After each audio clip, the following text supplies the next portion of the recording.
What's going on, everybody? Happy Friday. What's up, Smoke?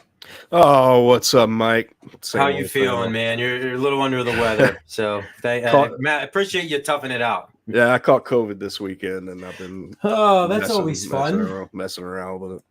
Yeah, I had a fever for like 2 days. It broke, had chills for the majority of the week. I've pretty much just been sleeping, honestly, and that's why I haven't really been putting content out on my channel Yeah, and stuff because I've just been sick. I've had Yeah. something going on with me the last 2 weeks. I'm finally starting to get over it. Like I was Yeah. losing my voice, bad cough. I mean, it could have been COVID. I don't know. Me and you were talking earlier. I had COVID about a year ago, but it wasn't really experiencing any symptoms, and it was for some reason I ended up taking a test. I don't know if it's the wife just insisted I do it, Yeah. and sure enough, I tested positive. So I stayed 3 hours at urgent care yesterday and got tested for it, and he came back. I should have done a home test. I didn't even know they even had home tests. Oh yeah, that's. Yeah. I mean, they're not. I don't think they're 100% accurate, or maybe they are, but they're just the results could be. Yeah. I guess inaccurate. I don't know, but I must have caught it this weekend when I went to the LSU basketball game. That's the only thing I could think of. oh yeah, you went to that game this weekend, full This full weekend. house. Full house. And then what are you looking at? Like 19, 20, 20,000, 21,000 fans? No, so the PMAC is about 4,000. Oh, really? It's It small. fits. Yeah, it's Do about the women 4,000. play in a different? No, it's the same. I mean, you Really? gotta keep So in the mind. LSU men's only play in front of 5,000 I fans. I can quickly pull it up, but yeah, the That PMAC just was seems really the small to me for a PMAC school that size. size.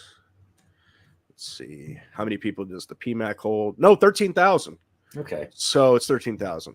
I'd say we had about like a crowd of like 8 to 10 for an LSU women's basketball game. That's nuts. You went down there with a crowd of 8 to 10 people.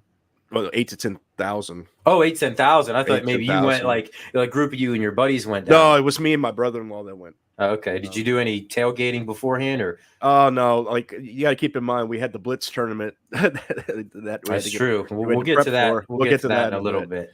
But we had the Blitz tournament, we had the Super Bowl, and I Yeah, it was a expected pretty busy day. I expected like the crowd wasn't going to be that packed, especially with the Super Bowl, right? And no, they still came out and supported the girls. And I can go on That's good. I can go on a little conversation about it. Like a lot of people dog on women's sports, but seeing a crowd of men and women and kids and older men and older women in a student section that's full, and Kim Mulkey on the sidelines just screaming her head off and the crowd into it. That game was louder than the last two Astros games that I've been to. That game was like 75% as loud as the last LSU football home game I went to. That game was half as loud as a Saints game that I went to. Like women's sports showed out, you know what I mean? And it was fun. Like who did they play? Was it a big matchup? It was Alabama. So yeah. I'm very unfamiliar with women's college basketball, so you have to forgive me. But is either one of the two teams ranked? So LSU's ranked 13th right now in the nation. They were ranked like 8th, and they faced against South Carolina, who's unranked, or not unranked, who is ranked first and undefeated. And they lost by like 4 or 5. Keep in mind, LSU's also coming back from a national championship win in women's basketball. That's another reason why the crowd probably showed out a lot. They're but returning champions. But when we played Alabama, we were ranked 13th, and it was a close game in the first half, and then in the second half, we completely pulled away and like obliterated them. It was fantastic. There you go. Thought you were tough. Hey, look, I actually so Stock, you're a Florida State fan, all right? I showed you guys love because you guys got completely screwed. Biggie. You guys got completely screwed in the college football playoff. Yeah, they kind of did. That being said, yeah, y'all just completely beat the dog shit out of us the past 2 seasons when we played you guys in the first game of the year every season, the past 2 seasons. But we get to beat up on UCLA this year, so I'm pretty happy. There you about go. That. So I'm cool with that. saying, no, this is not the show where we talk about the X-Men 97. I mean, I cabinet. did spend 30 minutes talking about it yesterday You on my gave live your stream. opinion, and maybe we'll touch on it tomorrow Yeah. morning with Nostalgia Power, because we're going to bring up the X-Men trailer, which I don't know if you've seen that yet. I've seen it. We won't get into that yet. Or this is not the place. It's not the place to talk about it. You're right. So you enjoyed your experience. You rushed home, and I don't know about you, but I didn't hardly watch any of the Super Bowl. So the Super Bowl was busy. on. We were busy. It was on in the background. I got eliminated in the first round during the Blitz tournament, so I had both on. And I was watching both at the same time. And yeah, I would say it's one of the most boring Super Bowls I've watched in a long time. And I'm very shocked at that. I was thinking there was going to be just points galore, with Kansas City and the 49ers with McCaffrey and Debo and all those guys. Those two defenses are good. I just thought the offenses were just going to explode in that one, but it was quite the opposite. And I kept checking for score updates during our tournament, and there wasn't really a whole lot going on. I mean, what was it? 10-3 at halftime, or the Chiefs had 3 points at the half. I mean, exactly. My God, good thing I didn't bet the over on that one. No, I Kansas City's whole game plan was contain Christian McCaffrey, and it worked. Yeah, and Debo didn't show out, and I mean, that's basically what happened. Also, pressure the hell out of Brock Purdy and watch him shit his pants. Yes, I think I saw a stat or something. It was like the most pressures against him on dropbacks and maybe of his whole career, or at least the whole season. He was pressured on a lot of his dropbacks, and apparently they knew something. I mean, hey, and I think me or we, maybe all of us were the same way going into that game. Like, hey, if Kansas City can get pressure on him, and he probably already felt enough pressure to begin with, being in that situation, that could be the difference in the game, because you have Mahomes, who I don't think you could rattle him at all at this point. But they did. They did. Oh yeah, they did until the fourth quarter. Until the fourth quarter, they were getting to him. He threw Mahomes a pick. Magic. He threw a pick, which was the first pick he had, I think, in the playoffs ever. They said it was some weird stat. I mean, you might be right. His first interception. I can't think of any off the top of my head that he's thrown. I mean, yeah. I'm not saying it. Maybe he hasn't, but I thought it was kind of crazy that. Did you see Steve Wilkes, the 49ers defensive coordinator, got fired? How? Like they had a great 3 days plan. after the game. I mean, they took them to overtime. Like they held them to what, 20? Was it 19 points? What was the final the score going into overtime? Was it 19-19? I think it was, because the 49ers kicked a field goal, went to 20. So they held the Chiefs at 19 points in regulation. And they had a good defense all year. Like, how did he get fired? Whoever hires him is. I mean, I feel like there's a lot of teams that are probably kicking themselves at this point, because they all got their hirings done before that happened. Exactly. That was a shock. I mean, what happened there? Yeah, but speaking of hirings, I'm kind of happy the 49ers lost, because that means that we got our whole offensive game plan set out pretty much. We got Kubiak. So Kubiak quit the 49ers, and he's our new OC. Actually, I can go do the rundown right now of the Saints off-season. So are you saying things are looking up for them this year? Yes. So stock jock. Yeah, it was a good defensive game, which anymore for football, that makes it a boring game. The days of just defenses and running games in a slobber knocker style of game, that's not really the way that football is played anymore. Exactly. So we obviously we hired Kubiak, Clint Kubiak, which he brought I think he brought the QB coach from Minnesota, who worked with Kirk Cousins. Because he was the OC. So Kubiak was the OC in Minnesota with Kirk Cousins, and got hired on to work under Shanahan with the 49ers for a while as QB coach. So those are two coaches. We got the running back coach from the Ravens, hired on as well. So maybe we can get Alvin Kamara kind of rejuvenated. You know what I mean? Was he injured a lot this year? He wasn't injured. It's just when you run such a dated system like So Pete Carmichael does. So he wasn't injured. So he incorporated. just had he just had didn't a have a dud of great year. No. And then we had Murray as our other running back in rotation. The kid from the Lions who we traded to get. And he didn't have a great year either. I mean, he had one touchdown. That was because of that that play against the Falcons at the end of the year that Jameis Winston decided to run against Dennis Allen's wishes. I love Jameis Winston, man. Did you see the video of him partying and during Mardi Gras? Jameis Winston, New Orleans? Yeah. No. No, dude. If you have a shot, if you have a chance, you got to watch that. Like he was in the streets just partying with everybody. He ate a W, like the meme goes, and then he flipped it around and did an M for Mardi Gras and ate it. God. So he's a national treasure next year. Is he coming? Everybody back? hopes he is. Everybody hopes he is. He's like the one bright spot on the team. Nobody likes Derek Carr. But he's coming back as a backup, though, right? Yeah, but he's like a backup that can easily fit into a star. Yeah, role. that's the thing with Derek Carr. You don't ever really. Yeah. I mean, I wouldn't. Who's our alternative? Opposed Mitch to backing Trubisky? up Carr. Oh God, no. They're talking about signing Mitch Trubisky as number Dude. 3. I'm like, dude, I do not want Mitch Trubisky at all. That guy, believe me, I've seen enough of Mitch Trubisky for the last 2 years to know that I wouldn't even want him as my number 3. At that point, just take some kid in the 6th round and give him a shot because either Trubisky's confidence must be just totally broken. No, it's gone.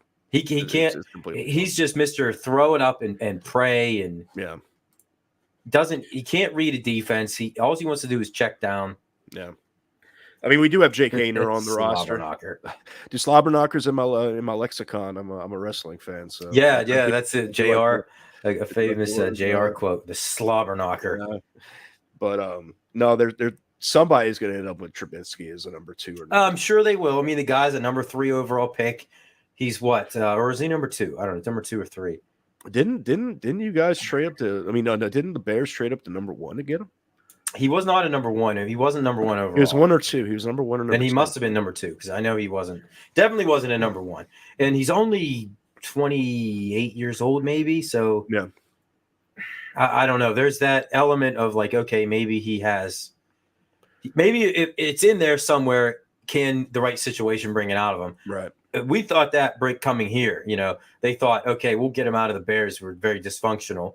Bring him to Pittsburgh, which is a very stable organization, great coaches, and it just didn't work. Well, you had Matt Canada as your well, that could have had a lot to do with it. And Matt Canada was the OC of LSU for 2 years, and it was offensively speaking our 2 worst years that we ever had. And like as a whole entire unit. Yeah, he was the OC at the University of Pittsburgh for a little while, and I don't think they did very well. Yeah. I don't know. I don't know how he ended up in that position and why he lasted as long as he did, but the team suffered majorly because of it. Exactly. Possibly even stunted the growth and the development of their first-round quarterback in Pickett. Like they may have ruined him. I mean, you could very easily do that to a young quarterback if he struggles. Kenny Pickett's an interesting, situation with the I think they reached for him. Yeah, I don't think in any other year. I don't think Pickett's a first-round pick. There was not a singular quarterback in that whole entire draft. What's up, Garage Gamer? What's up, Garage Gamer? How you doing, man? No, that was a bad year for quarterbacks. Like you had the kid who ended up the kid from Liberty, who ended up with the Titans, Malik Willis. Oh, yeah, Malik Willis. Yeah, he lasted 1 year. Yep. And he was atrocious. I remember listening to that game driving back from work on Westwood 1, which plays all the it was either a Thursday night game or a Monday night game. And the kid threw like 4 picks in like one half. Like he was terrible. They was like up in the air whether the Steelers they were highly considering drafting Malik Willis. Because Mike Tomlin and him he really liked him and there was a lot of speculation that was going to be the guy that they were going to take, but they ended up taking Pickett, who may have been. Pickett's the best quarterback in the draft. Yeah, but that's not saying much, though. No. I mean, who were some of the other ones, like Desmond Ridder from the Falcons, and Ritter's a guaranteed win every time we play him. So Yeah, I'm like you I'm know not going to that, complain. I'm not going to complain too right? much I about mean, that. that was like one of the Mo Willis, Ritter. There was another guy I can't think of off the top of my head, but that was not a very No. quarterback rich draft. Stock Jock mentions about Jameis Winston's interceptions. I mean, he had 40 touchdowns the one year, didn't he? And like 30 It was interceptions, or it was 30 it and was 30, it was 30 like 32 and 32. which is 50-50. that like blew my mind. But I'm then he like, got LASIK. He got LASIK surgery, and he hasn't. but he couldn't tell which team was his. There's a guy open. No, he was Phil. blind. He was legally blind and not playing with glasses. How does the NFL team throwing let on that intuition. happen? Like How does a team let that happen? Like your quarterback is legally blind. Like we're just gonna go with it because he throws as many touchdowns. I still think at least. I still think he's a better quarterback than Carr. Like you got to keep in mind, like the reason why Jameis Winston is starting. At least he has some excitement with him. Yeah, like, Carr's just a bland quarterback. Like I don't know. He's the great value brand version of Kirk Cousins. Man. Kind of, yeah. Winston and Dennis Allen are having a feud right now. This even predates him not listening to Dennis Allen and running that play. Like when Jameis Winston broke his back 2 years ago, he got healed up and when Allen refused to put him back in, and then Carr got hurt like bad this year, like concussion, messed up shoulder, broken ribs. He still started Carr over Jameis Winston. So, and Jameis Winston had better stats than Carr did. So is it going to be a competition then? I hope. Or is it just going to be Carr? Is just given the job? They're just going to stay with Carr, man. And Phil's in timeout from buying 3 cabs in a week. Yeah. Actually, Garage Gamer, no, he is actually getting ready to – Phil's going to California tomorrow. Tomorrow morning. California for? Leisure. Okay. Yeah, I don't know if he's checking Disney. I know he has family out that way. So he's he's going out to Southern California and maybe meeting up with some people in the community. I'm not sure. Definitely doing some walk and talks. I think he's going out with his aunt. Him and his aunt are flying out there. Like I said, he does have some family. He's going early in the morning, so that is why he's on here tonight, and I don't blame him. No, I wouldn't be out here if I know that. I poured half the bottle. What are you drinking? Strong. I like them strong, saying. Drinking rum? Oh, yeah. Captain Morgan. And no, I did not drink all of this tonight. Most of it, though. If I'm drinking rum, I like Kraken. That really dark black rum. Like the community follows suit. Yeah. Oh, yeah. No, I'm a big spiced rum. And I got the Cherry Coke Zero. Cherry Coke. Zero. Yeah, I got to have that zero. Not that I'm trying to watch my figure. It's just that kind of fits in line with the what was it, the Dr. Peppers that you were drinking? It was Dr. Pepper Cherry Zero. Yeah, I couldn't find those. Yeah, anything with a cherry in it is good enough. Yeah, it is. It works good enough. Slow down. Hey, it's Friday night, man. Although, I got to get up early for Nostalgia Power tomorrow. Ooh. When I take my my quintessential smoke break that I take on the hour, I think I might grab a beer out of the fridge and join you. Yeah, I mean, it's Friday night. I mean, what the hell? I've got up and done worse with a hangover. Ask Stock Jock and any of those guys who went to Cleveland with me. I got a little carried away. Man, I wish there was so much more that we could talk about the Super Bowl, but game-wise, there really isn't. I mean, there's a couple things I wanted to bring up.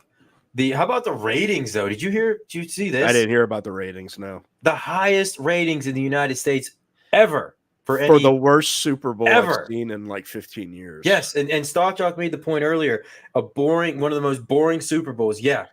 Well, they aired the game on Nickelodeon for one, and they were pushing that damn Taylor Swift thing. They said it was the highest rated televised event since the moon landing in 1969. How many viewers did they get? 123.7 million. What's up, Blair? Wow, that's crazy. Yeah. And it beat. Well, I don't know. The moon landing, I think. There was like it's weird way back when, because numbers are probably a lot more ratings. Yes, yeah, but I read that it was the highest all-time rated televised show in the United States. Garage Gamer almost went to double overtime, so that would have been something. It was already the fifth longest game in NFL history or something like that. Or it was. Phil's getting ready to go to Cali, Glairzilla. Yeah. He's got a flight to catch in the morning, so expect a lot of videos from Phil this weekend. A lot of walk and talks. I would say yes. He already told me personally. He's like, I'm videotaping everything. So there's gonna be a lot of videos, whether they're long documentary style walk and talks or they're just like 5-minute shorts. I don't know, but Yeah, correct. If they miss a goddamn extra point. did they miss an extra point in regulation? Yes, that's the reason why I went to overtime. That's the reason why I went to overtime. You were playing. You were playing against Cornercade when that happened. I did not know that. Yeah, So all right, we'll just talk about that real quick. Yeah, I don't have a TV out where my game room's at, so I had no idea. I figured at least if I got bounced, I'll watch some of the game, but turns out I didn't get bounced. I mean, our boy won. Yeah, I don't want to pat myself on the back too hard, but the first annual Arcade 1-Up NFL Blitz tournament, I'm just saying. Yeah, and we don't have to hear Cornercade brag about it. That's right. For the next couple of weeks. Yeah. And he was gonna. He was awfully silent. He was awfully silent after that. I think he thought he was gonna smoke my ass. I thought that's what he was thinking too. Honestly. I think he did. I think he thought he was going to go in there because he put up 35 on Phil. We played before Garage. We're pretty even. We're pretty even. I'm telling you, man. They should give me a trophy. If I didn't play it with my Saints, man, the Saints are the worst. Yeah, I was afraid going in too, man. The Steelers around that time were bad. Like the original Blitz, they were pretty good, but then once it got into the 99, 2000, they got pretty bad. Yeah, man, this guy right here, he put up a hell of a fight against me. He played well. Dave, for as bad as he said, Dave, all week long, he said, I'm no good, I'm no good. He held me to the lowest score of any of the 3 matches. Mm-hmm. I only could score 14 points against Dave. But the rest of the guys, and I'm not to pat myself on the back too hard, but I'm not really that familiar with Blitz 2000. That's not really my go-to when I play Blitz, but in the 3 games that I played, I only allowed 28 points. Really? In 3 games, yes. That's crazy. I know. Yeah. I know. And I have my own strategy, though. I try to play deep. I take away the big play. I make you drive down the field and make you go on 8-9 play drives. Yeah. Because you know what happens. You get you eat up clock. And the more plays you run, the more chances are you're going to make a mistake or the computer's going to make you make a mistake. Sometimes it works, sometimes it doesn't.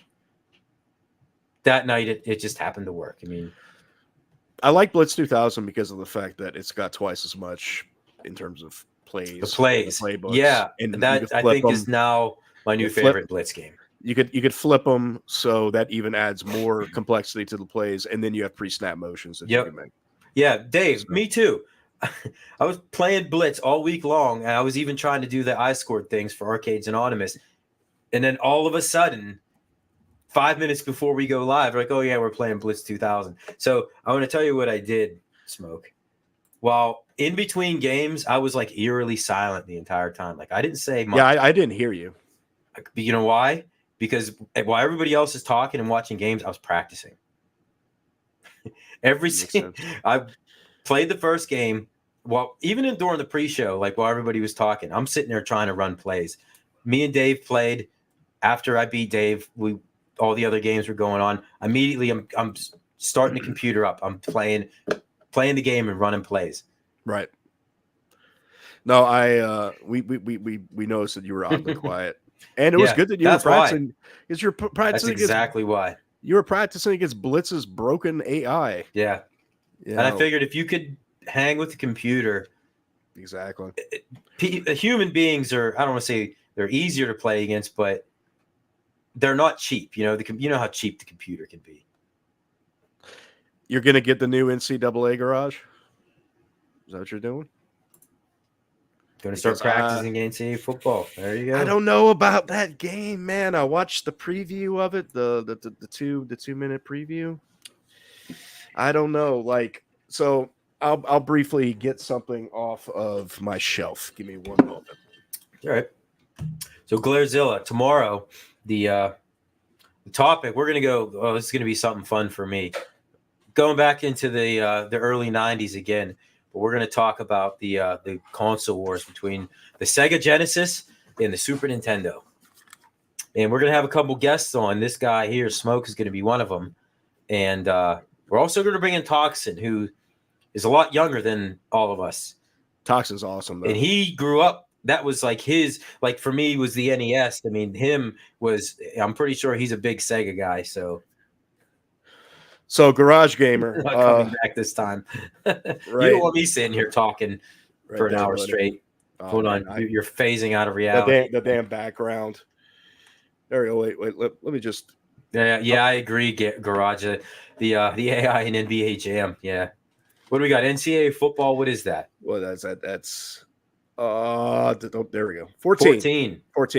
So NCAA 14 was the last one that they released, right? But the cool thing about it is there's mods for it, like NCAA revamped, right? And that has essentially made the game modern every single year. So you have the playoffs now, you have new stadiums, new teams, all modeled correctly, new rosters, NIL. They've completely revamped dynasty mode on there. And NIL, like I said, NIL's involved now. So you've got the transfer portals in the game, everything like that. And guess what? No microtransactions, no ultimate team and card packs. None of that glitchy, nonsense that's come out from, Madden since, 2019. And the reason why I bring all that up is, everybody's getting hyped on the new NCAA 2024, but damn well it's going to be a skinned Madden. That's what it's going to be. It's going to have ultimate team. It's going to have ultimate team with NIL. So like Jaden Daniels for my LSU Tigers is going to be a card that's going to have an 86 overall, and that's the only way you're going to be able to play multiplayer is if you spend money on cards. Yep. You know what I mean? That's ruined those games for me. Sorry to cut you off. That's the reason why I grabbed this. Because that's what they want you. That's what those games have become now. So Garage Gamer, my suggestion to you, dude, pick this up, get the mod, play it every year. The community continues to make changes to it. Everyone's going to get burnt out on the new NCAA 2024, or just they're going to get burned by it, and they're going to go right back to NCAA 14. I'm telling you, that's what's going to happen. So you mentioned your guy Jaden Daniels. Yes, sir. And it's something else I kind of wanted to bring up because now you're that the draft order is set. You're starting to see mock drafts. I mean, there was a lot of mock drafts out before, but where do you think he's going to go? Because I'm seeing a lot of either 3 or 4 between the Patriots and the Falcons. So it depends, I think, on the combine for him. Scouts are really, really high on him, and scouts are starting to get very, very low on Caleb Williams. So the toss-up to me for where Daniels goes depends on where Drake May goes. And if Drake May shits himself during the combine, then Daniels goes first, I think. So you think there's a chance Jaden Daniels could potentially be the first? But it depends on. But yes, it depends on dominoes. Yes, if Caleb Williams goes into the combine and doesn't completely, is he even going to the combine? Because players can opt out of that, can't they? Yeah, they can. They can have their own pro days too. Yes, that too. Yeah. So yeah, I kind of agree with that. Like it could possibly come down. I mean, right now, I think Caleb Williams seems to be the unanimous favorite to be the pick for the Bears. And no, I agree with you. I'm reacting to what Garage Gamer said. And Drake May, I mean, could he be a potential number 2? Who has the number 2 pick? I think Drake Commanders. Drake May's the lock for number 2, regardless. Like the Commanders are taking him. So Caleb Williams could go 1 or could possibly fall out of number 1. I would love to see the Saints trade with the Commanders for that. Where do the Saints? I just pulled up a. Saints are picking, I guess I could share the screen. Upper teens, lower 20s, I believe. Yeah, I think we're picking 14th or 15th. Here we go. So I'm looking at this is NFL.com. Oh, if he goes to the Falcons, I would lose everything. So, oh my god! Oh, that would suck for you, dude. Yeah, they're saying number 4 for him. Oh, Marvin Harrison Jr. is they're projecting to New England. Who the hell's going to throw him the ball though? Don't even get me started on Marvin Harrison Jr., man. Like he They don't have a quarterback, though. Why No. would you? If you have the 3rd overall pick, why are you not taking? And you have a pretty nice quarterback class here.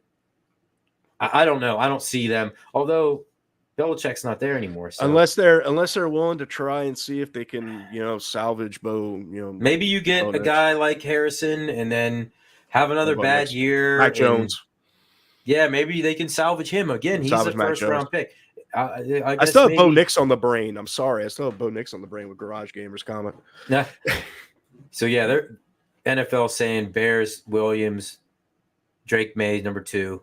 Yeah, I think Your man to the Falcons. Yeah, I didn't even think of that. So let's see who they. Oh, the Bears have the 9th overall pick too. Mm-hmm. There's my boy Dallas Turner. Yes, sir. He knocked out Jane Daniels during the Alabama game. Mm. That's why he's my boy, because he's a cheap player who knocks out players on a consistent basis. He did that. He's the guy who he injured.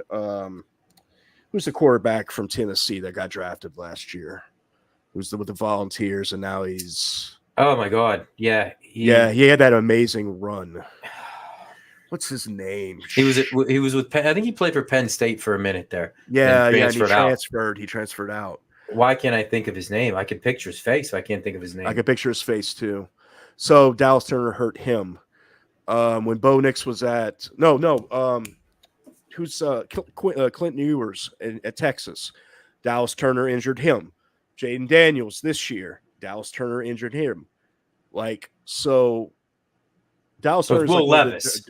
Will Levis is not the kid from Tennessee. He plays it. Yeah, he's not. No, that's not the guy. He plays for the Titans. He plays for the Tennessee Titans, but we're talking about Tennessee Volunteers.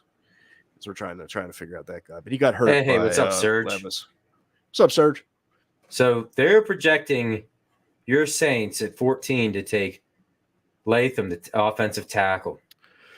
So we do need O-line help, but I don't think it's talent. I think does he? Well, I don't know what position this kid plays, if he's a right or a left, or if it really matters. Are they in need of one or the other than the other? Cesar Ruiz is consistently hurt all the time. Ramchek's getting old.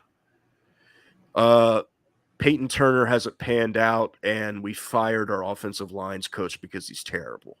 It was Doug Marrone. Doug Marrone was our offensive lines coach, and we fired him. There we go. Steelers are $20. Oh man, offensive tackle. I mean, yeah, we could definitely use a tackle. The problem with the Saints is that we're the oldest team in the NFL, so we could use anything. Oh, that's true. Anything. Man, this outside kid of wide here, receiver. I'm a fan of this kid. This Powers Johnson. Yeah. I think he's the top center in the draft. We could use a center. I want Brock Bowers, man. That's who I want. Who they have Brock Bowers going to? Bengals. He would help out the Bengals. He would definitely help out the Bengals. Yeah, man, having a Joe Burrow, like one of the elite quarterbacks. Able to throw to that, like that tight end connection, that would be insane. That would not be good for the Steelers. I mean, I'm a Burrow fan, so I kind of have to shit on the Steelers, unfortunately. Yeah, I know. We're going to have to deal with him for quite a long time, I have a feeling. So I'm going to address the Bo Nix comment real quick, if that's cool. A Garage Gamer thinks that Bo Nix is going to pan out to be a really, really good NFL quarterback. I saw Bo Nix for 2 seasons at Auburn against LSU and saw him against SEC level talent, and he is not the quarterback you think he is. Yes, he played very, very well at Oregon, but maybe it's the SEC in me. But I saw Washington play against actual SEC talent, and they shit the bed. I saw Oregon play against elevated talent, and they shit the bed. I don't think Bo Nix is the guy that you think he is. I mean, Stock Jock's right. Mac Jones, he does have potential. I don't know. His rookie season. Yes, exactly. Like he was not bad. Like, how much pressure would it be to have Bill Belichick looking over your corner or over your shoulder? I think could he not live up to the and you're following Tom Brady too, right? Like, my God, maybe now he has a little bit of a restart. It's been a few years since Brady. Belichick's gone, right? Maybe the pressure's off of him. I wonder what that coaching room and that front office was like watching Belichick try to elbow his way around things, not having Tom Brady anymore and not being able to basically win or have success anymore. And if that affected, I mean, it was a beautiful thing watching everything it from a distance. pretty much. So let's see here. Serge, Packers need more depth on defense and some more O-line depth. Well, according to NFL.com, they have Green Bay taking a corner. Yeah. I don't know. What's Nick Underhill's draft look like? Yeah, you'll have to check out. I mean, I just pulled up NFL.com. I mean, this, you know one thing about mock drafts, it's everybody's got something different, and it's never the draft order is going to change between now and the draft, probably multiple times over. Right. Teams are going to drop out, they're going to drop down, trade up. I mean, that always happens. So you can't really project the draft accurately. Right. Serge is basically just admitting that what he runs is it's a system. It's a system offense, and that's not a bad thing. Shanahan runs a great system. I mean, it's working for them. It is. That's the reason why that was the only team where Garoppolo had success, in my opinion. Right. Exactly. Yeah. Where's he playing now? Oakland. Yeah, Raiders. Vegas. Is he starting?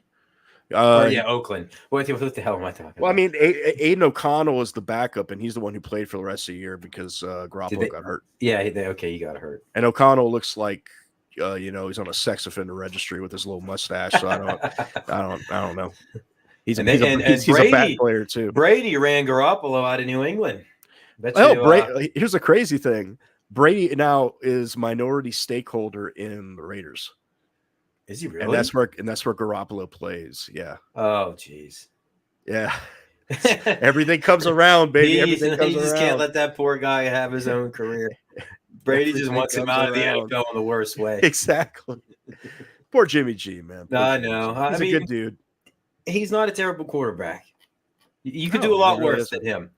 He's just like Derek Carr and Kirk Cousins. He's on that same pantheon. He's your average NFL quarterback.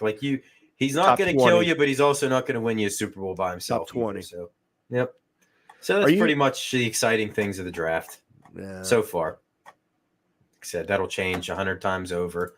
Yeah, I'm excited though. Draft time is like one of the best times of the off season.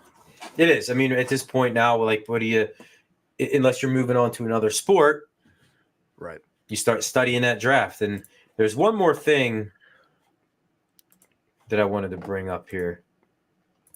Which I'm looking at. I got college baseball and college women's basketball. I mean, if you're into that, then you won't miss a beat, really. Yeah. But I don't really watch the MLB that much anymore, NBA. But I don't know. Yeah, college is fun. So this is the next thing. Yeah, Kenny Pickett. Oh, odds.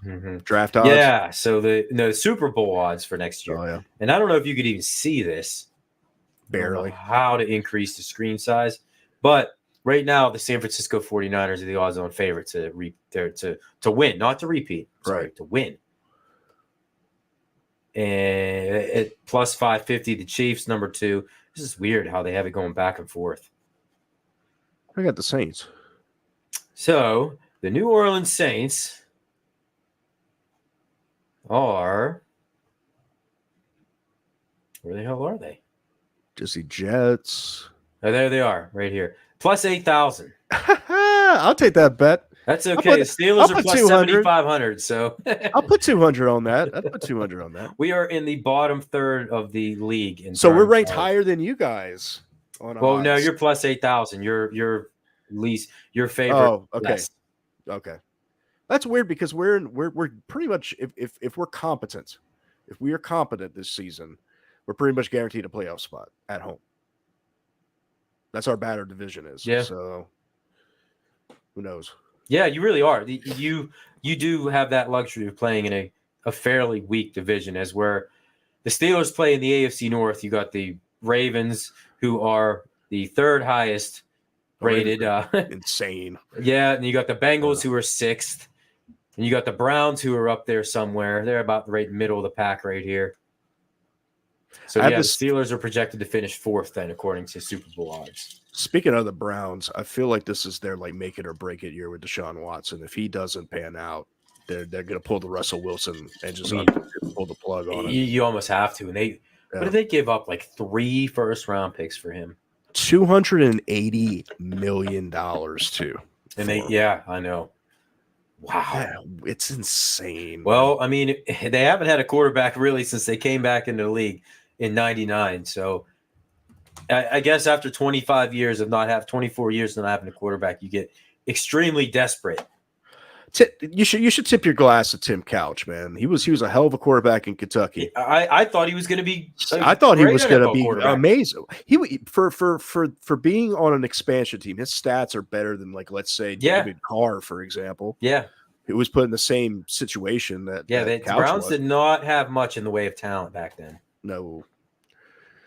Doing good, Ralphie. Doing good, man. Yeah. What's up, Ralphie? So right now your Super Bowl favorites of going into as of this day, the San Francisco 49ers, which I don't know if I would agree with that one.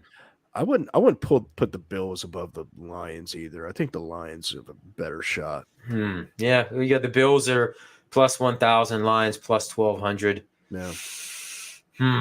Hey yo, Ralphie. Yeah, because the Bills, you got to get through Kansas City in the AFC. Exactly. Although they're going to get beat up a little bit more with Harbaugh in their division now. I think. Yeah, that's right. The Chargers aren't going to be a pushover. Not that they were really a pushover, but Harbaugh is going to bring an element that they didn't have. He's a quarterback whisperer, man. He's gonna completely unlock. And Herbert is. I think he could be one of the top, maybe 6 or 7 quarterbacks in the NFL. Herbert, I put Herbert in the same rankings of someone like Trevor Lawrence right now, where it's like, okay, we've had the sample size, we've had like the 3-year sample size, and you're at your make it or break it, where you could potentially be between top 5 or top 10. Like you need to produce basically. What's up, MG? How you doing, man? Didn't realize you were watching last week replay of last week. Oh, hey, that's okay. On that note, on MG's note, you mind if I take a quick restroom break? If you don't mind. No, I don't care. Okay. But you don't have the bucket laying underneath you like I do? Yeah. I'm chained to the desk, and I've got a bucket and a pail, and I just pump out content. Yep. Gotta go. That's okay, Serge. Thanks for stopping, man. Yeah, tomorrow morning, Nostalgia Power, we're gonna be covering the Super Nintendo, Sega Genesis console wars of the 90s. 86,000 seconds. That's right, MG. Don't make me do it. Yeah, for those of you who don't know, I got a little trigger happy in the Arcades Anonymous stream the other night, and MG shows up with a different name, and apparently I wasn't in on the inside joke. And he starts commenting, so immediately I delete his comments thinking he's some troll, because you know what, you're not going to come into my buddy's stream and start trolling like that, not on my watch. And I accidentally put MG in timeout for 86,000 seconds. And why, if you're a moderator, you know this, when you go to put people in timeout, it's in second increments. It's not in minutes. It's not in hours. Not in days. It's in seconds. So the maximum you could time somebody out is 86,000 seconds. Oh well, yeah, he is. But I you know what I mean, though. I thought he was just some jerk off coming in and trying to just wreck their stream. But yeah, I put him in timeout for 86,000 seconds. For anybody who's wondering, I thought that was like 3 months worth of timeout, but it ended up being equivalent of a day. I think it was, me and Hot Rangus figured it out. It was like 23 hours or something like that. But I couldn't revoke it. I couldn't pull it back. Once you put somebody in timeout, you cannot take them out. You have to let the penalty run its course. So the only thing I could do was give him another timeout of 10 seconds and hope that would now be the new punishment, and it was, and he was able to get back into it. But during my scrambling to try to fix this, I ended up deleting Steps Gaming comment and putting her in timeout. So I was just having a hell of a time the other night. Some jerk off. Okay, I gotta quit saying stuff because been on day 3 of keto. I know I ruined it. I did. I ruined the joke. He came in with an agenda and a funny joke, and apparently I missed the conversation in Discord about Galaga Guy's carpet. Yes, you came in with a funny icon and a logo and started saying stuff, and I was like, "Who's this guy?" Like, you're gone. Hey, what's up, Kevin? He is walking and talking. Actually, he's Phil is getting ready to head to California tomorrow morning. I'm not sure what time his flight is, but I know he's getting up early, going to the airport. Yeah, he's flying out to California with some family to go visit some family. He's going to do a bunch of stuff while he's there. Like I said, he may be visiting some people in the home arcade community. I don't know if Ralphie's still in the chat or not, but if there he is, Ralphie. I don't know if you guys plan on meeting up at all, or if he's going to try to meet up with Outrun or anybody like that, or if he's going to Disneyland. But he's going to do a lot of stuff. But I would expect a lot of content from PD7. I blocked Phil. Yeah, I got a little carried away on my own stream and just.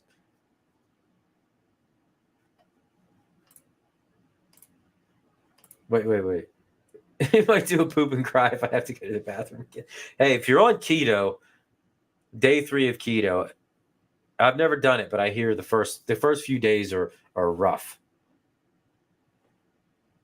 Ralphie's baking the brownies for Phil. Yeah, watch out eating those brownies. I mean, you may want to start with a little nibble and see where that gets you. Yeah. Oh yeah. I'm sure it is going to be one hell of a walk and talk. He's going to be documenting everything. You didn't watch AA from the week before. Shame on you. I watch a lot of these streams, a lot of these late nights. Just see, Stock Jock is funny. You made the comment earlier about because they uploaded the video from months ago, and you're like, "What happened?" Age is hitting me hard, and by like 9:30 on a weeknight, for the most part, I'm laying in bed, and I'm watching these streams. And I got my earbuds in. Next thing I know, my eyes open, and it's 12:30, and my phone's still going, or it's off, and I still got my earbud in. Yeah, I just fall asleep anymore. That's okay. Yes, Garage, please do. The ground beef you bought for the dog. Yeah, MG's dogs eat pretty nice, I hear. Ooh, you rented a ribeye for dinner. MG. I mean, ribeye is always a good choice. And I don't know how you make them, but I like to fire. I always fire my grill up. And even now, it was like 60 degrees 3 days ago, and I just literally went outside and we got 2 inches of snow within the past 2 hours. Cast iron skillet. Yeah, that's good too. All right, boys. It is Modelo. It's Modelo time. A pounder.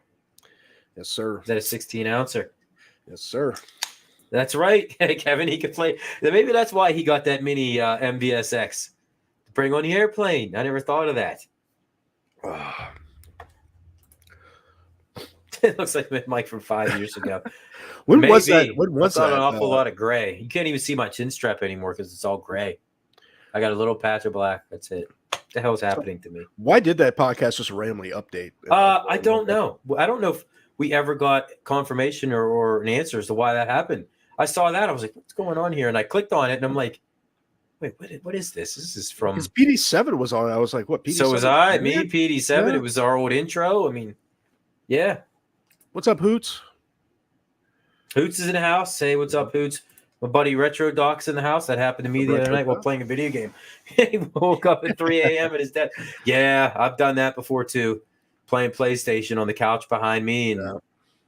So when did you start turning gray? Because I need to know this intel. Well, I'm 36. So, Yeah, I would say I started getting little bits of gray around that time, and maybe even before. yeah. Because I think I had my son. We had him at 35. I was 35 years old, and I look at some of the pictures of like me holding him when he was a baby, and like you can't see it. Like my hair, I mean, you can see it on the side. It's starting to come in. I did start getting gray in my mid 30s, but you know what? I'm not losing my hair. My hairline's not receding. Mine either. So I'm gonna have a full head of hair. Knock on wood. That's what my barber keeps telling me. He's like, you had nothing to worry about. Yeah, and there years goes Hot Rangus, who's 3 years younger than me and got a whole hell of a lot more gray hair. I'm trying to troll the chat by saying go Stros. Biggie says Texas Rangers starting training camp this week. Yeah, I think a lot of teams are reporting it, but it's pitchers and catchers are starting to report. Right. No, I don't hate the Rangers, Garage Gamer. I mean, I was a fan of both growing up. More the Astros because they were closer to me. Astros are 3 hours away, so. But, Ralphie, yeah, great. Yeah, it seems like the kid, like once I had the kid, I don't know if it was a coincidence, just because I was getting into my mid to upper 30s, or if it literally was just the extra stress of having a toddler and a baby and an infant in the house, which there is a big level of stress that comes with that because you're concerned now about everything. Hoots is asking if we have any plans this weekend. Oh, any doing the plans podcast this tomorrow weekend? morning? Yeah, we got the podcast tomorrow. Going to be touching on some 16-bit systems. Yes, sir. Other than that, I mean, oh yeah, me and the wife are going out tomorrow night. We were planning to for go Valentine's out Day. night. Well, you guys, go out, but you guys are going to be, you'll be staying in. Yeah, but we went out Wednesday night, so that was fun. No, I plan to install my MIA board this weekend. That's gonna be fun. I mean, there's plenty to do around the house. I've learned that. Once you become an adult, there's plenty to do around the house. You off on Monday? No. For President's Day? No. I'm a state employee. I am not. So we got it off.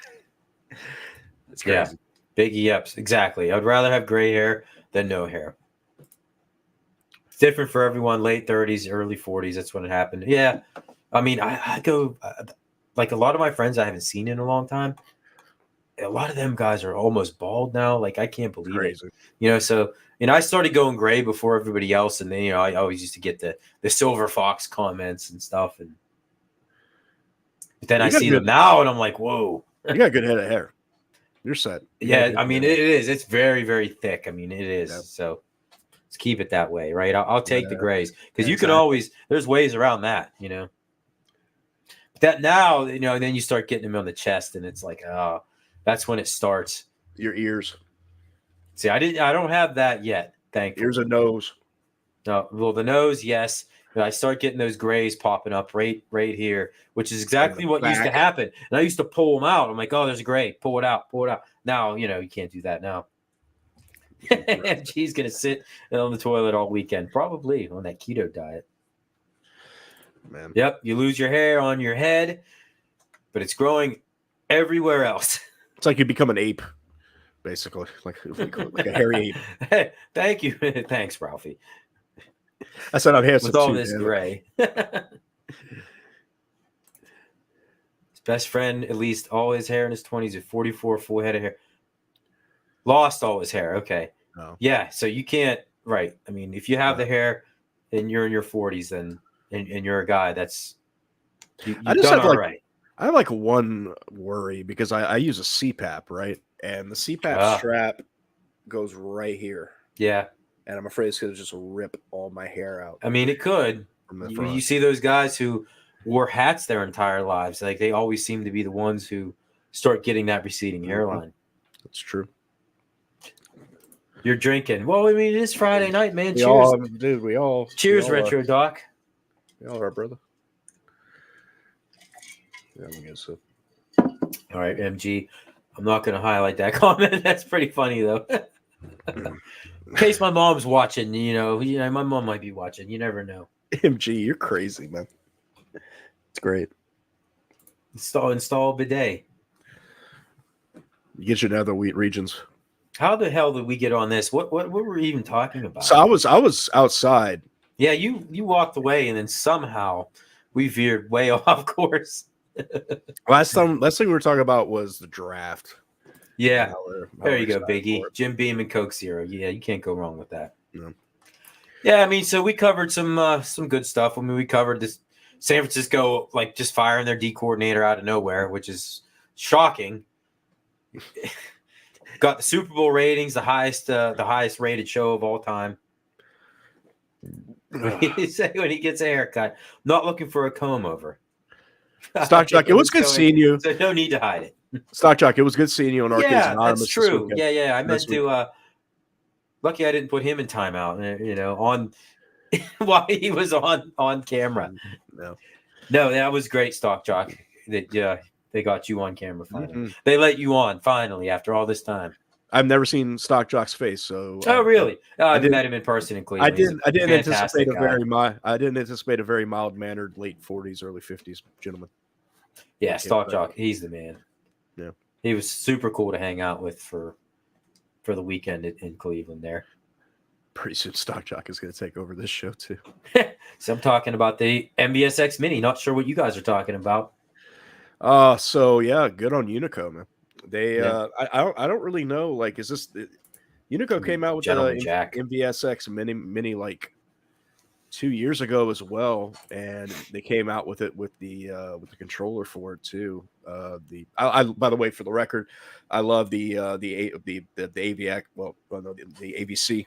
The home console version of the Neo Geo from back in the day, because that control pad, that D-pad was so clicky.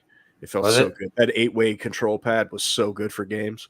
I just couldn't afford one. I mean, nobody could afford a damn Neo Geo back in the day. It was a $500 console in the 90s, and the games were $300. Oh yeah, it was ridiculous. I know.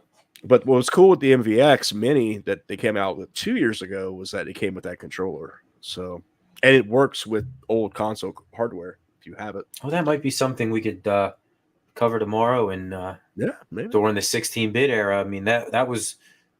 Right, the Neo Geo. Was Neo Geo considered 16-bit or was it 64? No, it was 32. Oh, it was 32. It was 32. But that was around though during the same time though, wasn't it? Was like it was, but I remember. But that was like you said, it was expensive as hell though. So I didn't know anybody that had it. If you remember the Neo Geo boot up screen, it's 32 bits of mega power is what it is. Oh.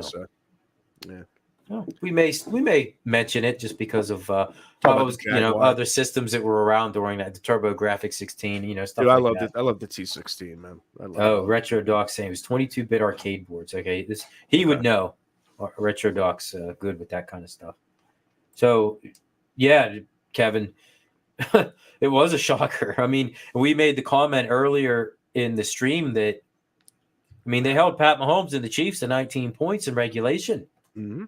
Like, what 49ers should have won that game. What more could you ask for? Yeah, they missed an extra point. I mean, the offensive coordinator should have been fired. The Niners were in control of the whole game until overtime. Right. Yeah. And then they didn't know the damn overtime rules. Shanahan didn't even know the overtime rules. How? Then he should be fired for that. It was crazy. Like, how do you not know at this time? Because how do you not know? The only reason why he took the kickoff was because he thought it was like traditional overtime rules, and it isn't. Like sudden death. Yeah. Then how do you not have that discussion with the official if you don't know? If you're even 99% sure you know, if there's that 1% that you don't, wouldn't you talk to the official and be like, okay, how do we play this? Is this going to be like regular season where if you kick a field goal first, you get the ball back, the other team gets a chance to score a touchdown? Or is it going to be sudden death?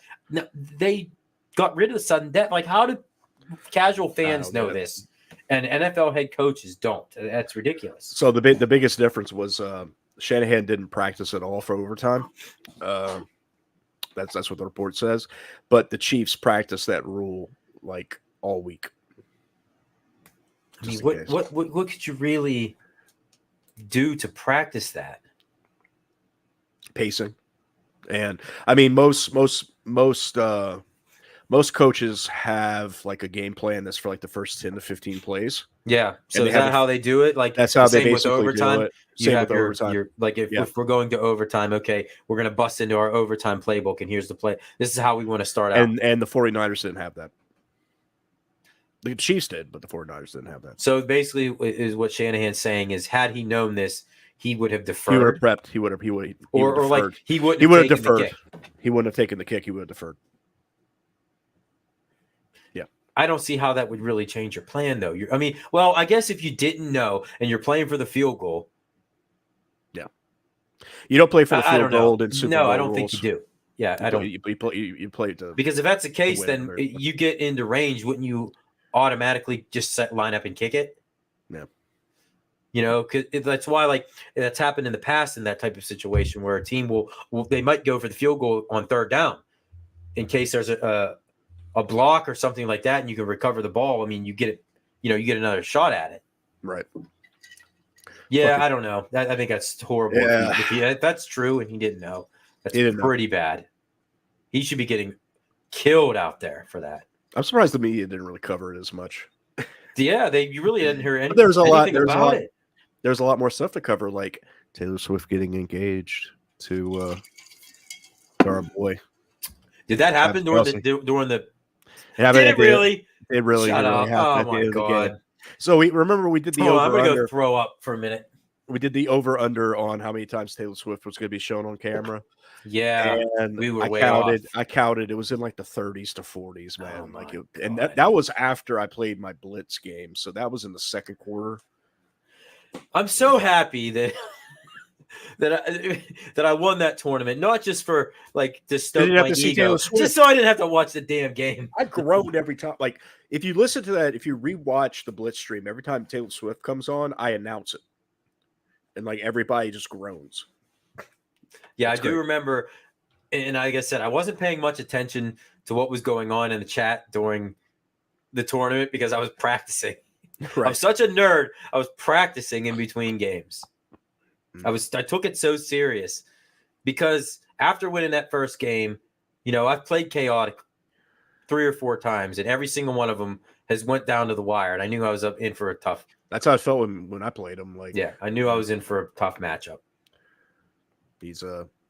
I've played the only 2 people from AA that I've played so far is Chaotic, who beat me, and Gamer Fridge, who beat me once. Me and Gamer Fridge still we're tied. We're tied 1 apiece. We need to beat that.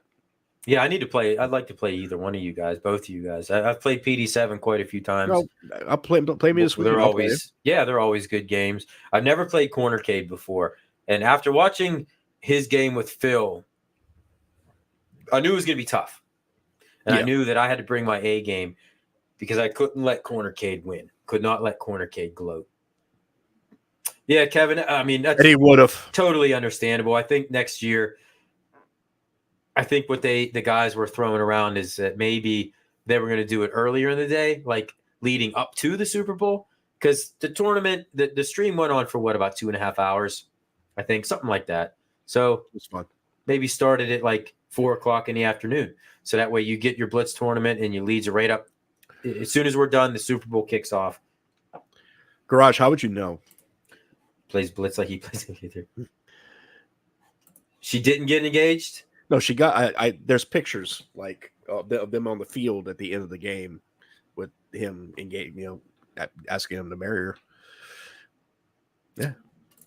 Did Arcade One Up sponsor? No, there was no. So I don't know what was going on. They didn't officially sponsor us. They just mentioned us on Instagram. Yeah, they supposedly had mentioned it and had shared it, but there was nobody, to my knowledge, from Arcade One Up or anybody that popped in the chat at all, right? Like, again, I wasn't paying any attention to that stuff because I was too damn dead set on winning that thing. I had to practice. You know? Jeweler offering Travis Kelce a $1 million ring for for Taylor Swift's engagement. Are you kidding me? Yeah. Why? So they can be like, oh, we're the ones that have the ring on Taylor Swift's finger. But yeah, no, $1 million ring. They got engaged. They did. At the end of the Super Bowl. That's crazy, man.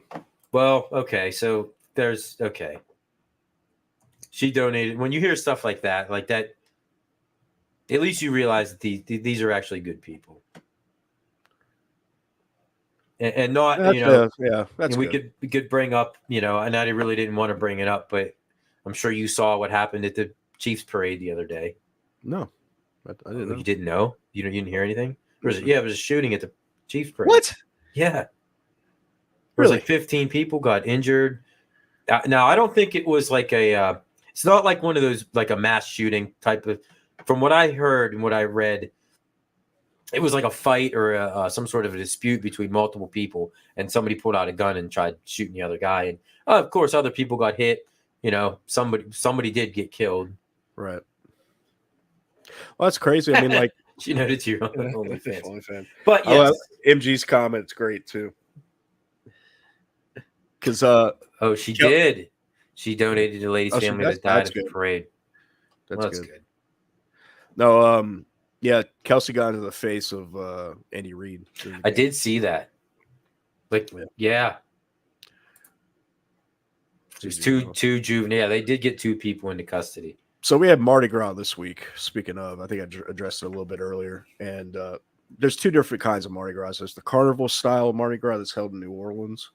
And then there's the original Mardi Gras, which is rural Mardi Gras, which is held in little towns where I'm at.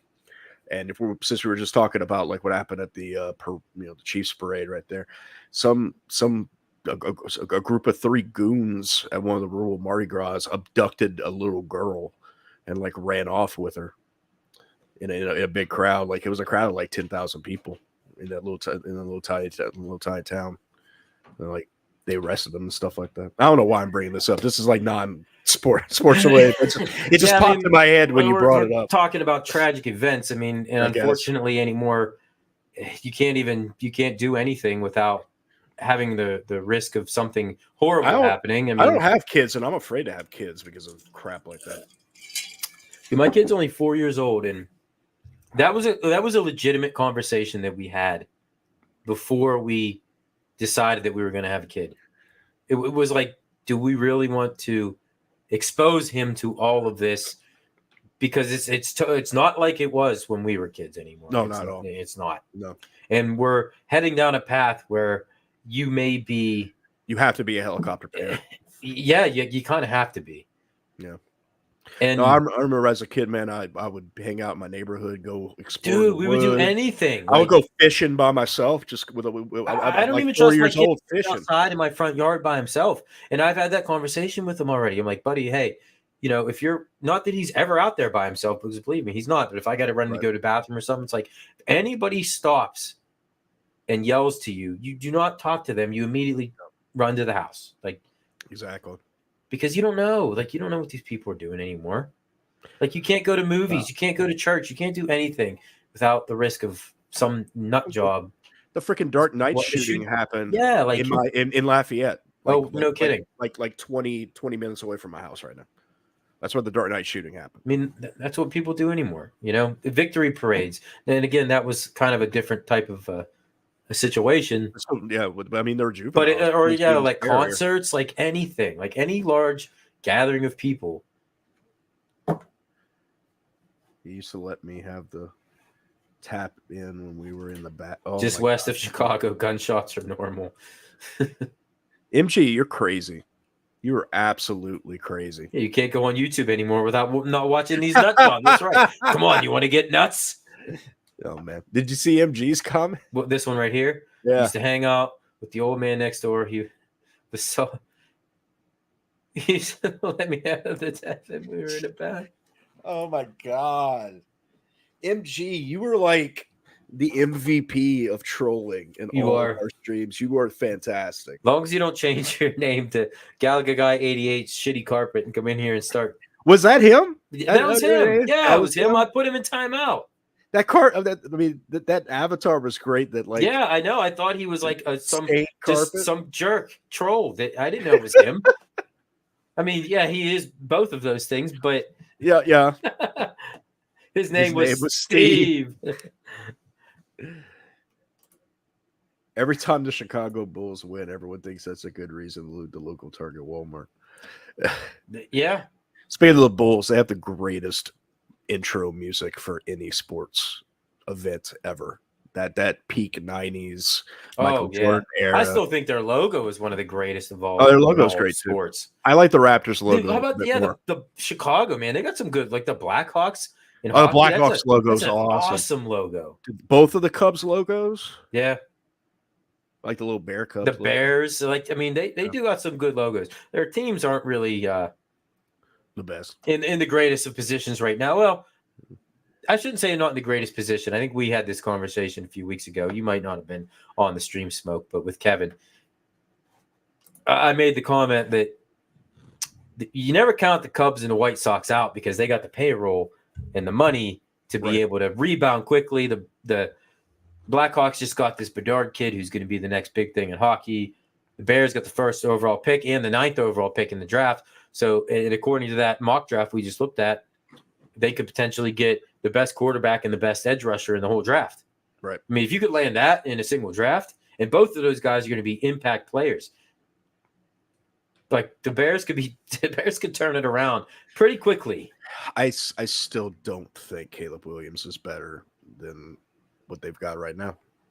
You've been kind of like firmly in that stance ever since we started talking. Basically, that you're just not sold on Caleb Williams.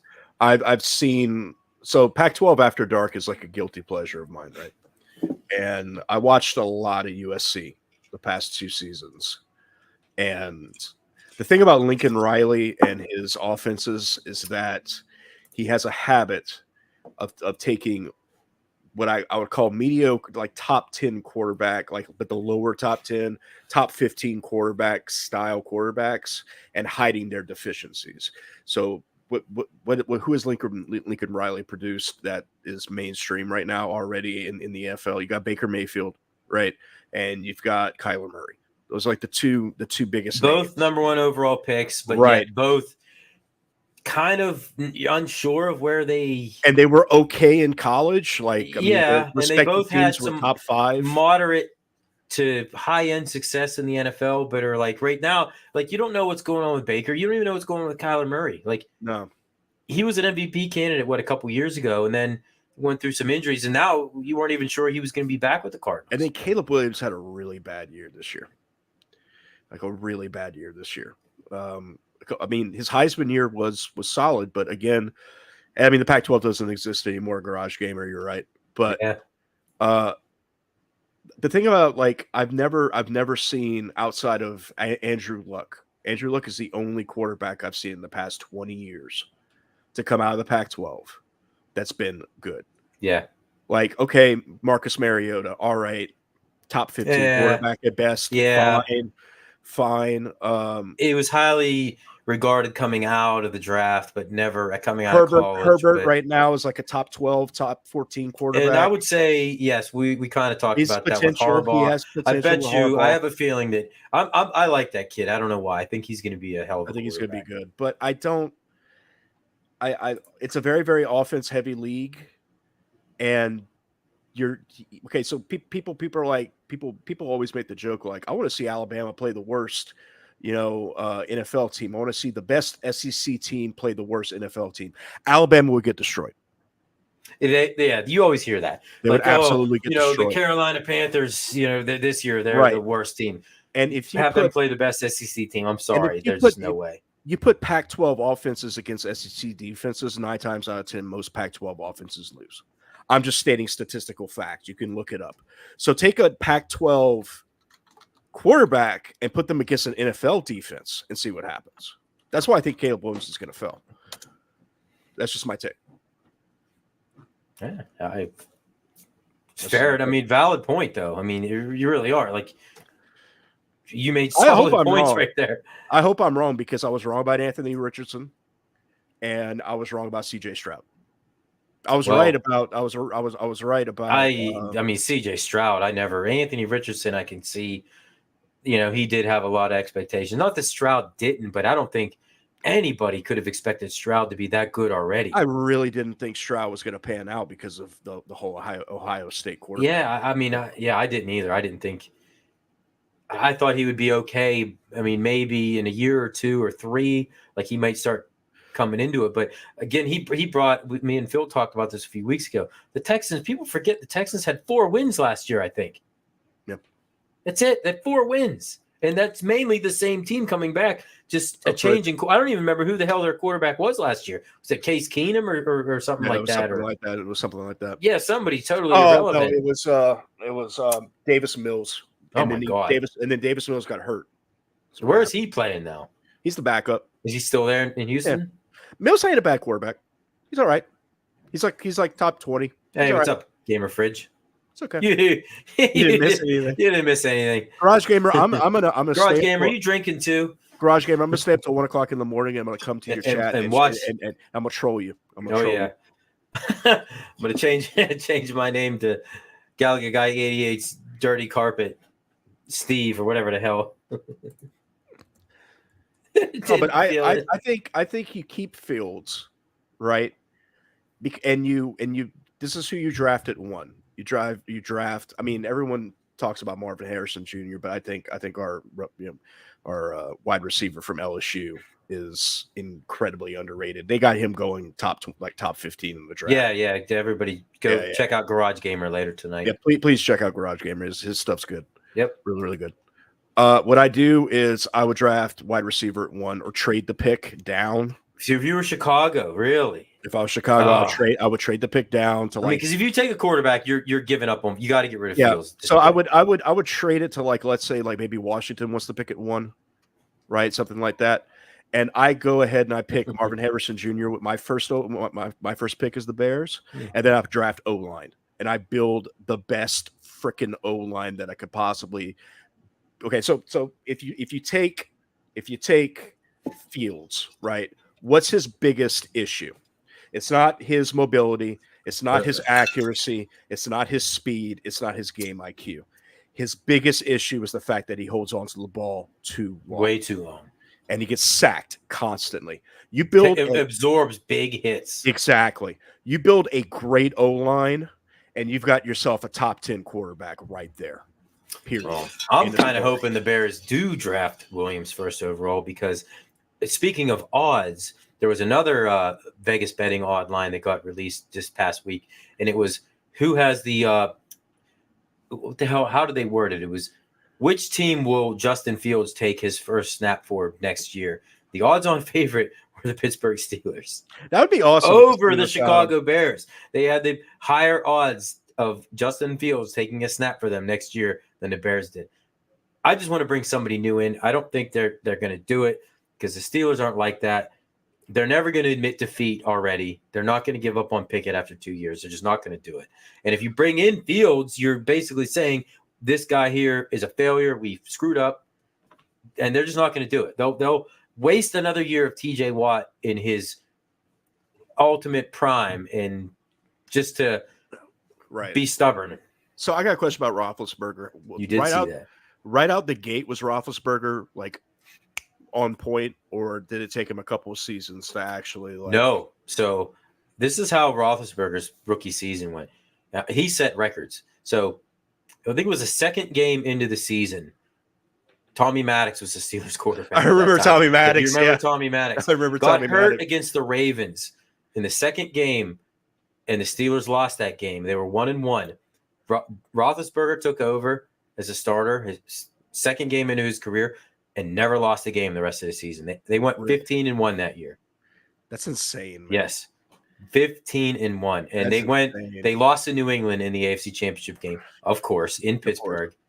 But the following year, they won a Super Bowl. Yeah. But Ben. Now, that being said, he didn't light the world on fire. I think he maybe had 3,600 yards and 23 touchdowns, but he did enough though. He did enough interceptions. But they had Jerome Bettis still. They had a fantastic running game, a Hall of Fame offensive line. They had a disgusting defense with Polamalu and Joey Porter and all those guys. I mean, they had all the pieces there. They were just a quarterback away, and Ben came in and did enough to not lose them games where the rest of and they were very well coached with Cowher and Dick LeBeau on defense, and they had a fantastic coaching staff. But yeah, Ben is a rookie. It started from day one. He never He was a Hall of Famer from the first snap he took, basically. So the selfish side of you wants Fields Yeah. I just want to bring in the best players they can black get. and yellow. Yeah, I can see that. And maybe it wouldn't be a good fit. And maybe he would suck here. I don't know. But I feel like I know what they have in Pickett, and I just don't think that's ever going to – I mean, Jesus God, look at the AFC. You know, Mahomes, Jackson, Burrow, Allen, Herbert, Lawrence. My God. You got to have an elite quarterback, or you're never – for the next 10 years, you're never going to get anywhere. Imagine – and this is a hypothetical, but imagine if Haskins doesn't die and actually pans out for the Steelers. Well, I forgot about that. I mean, he was another one, like Mitch Trubisky, like a very high draft pick.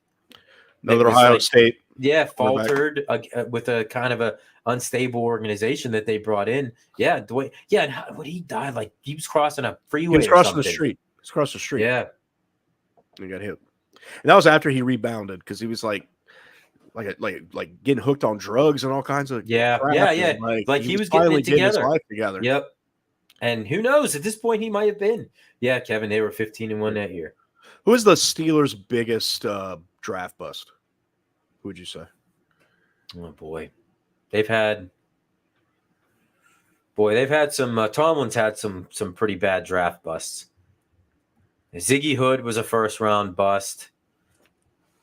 Oh, Jarvis Jones, I think was the guy's name, was an edge rusher. He's had some bad years. Mark Malone was a quarterback they took way back in the 80s, was bad.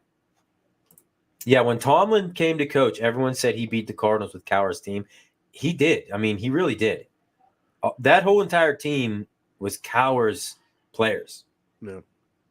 And even, and you could see the decline of the Steelers. It wasn't sharp. I mean, and they were still good and they were still relevant, but now that you're seeing like these teams that the Steelers have now those are Tomlin's teams.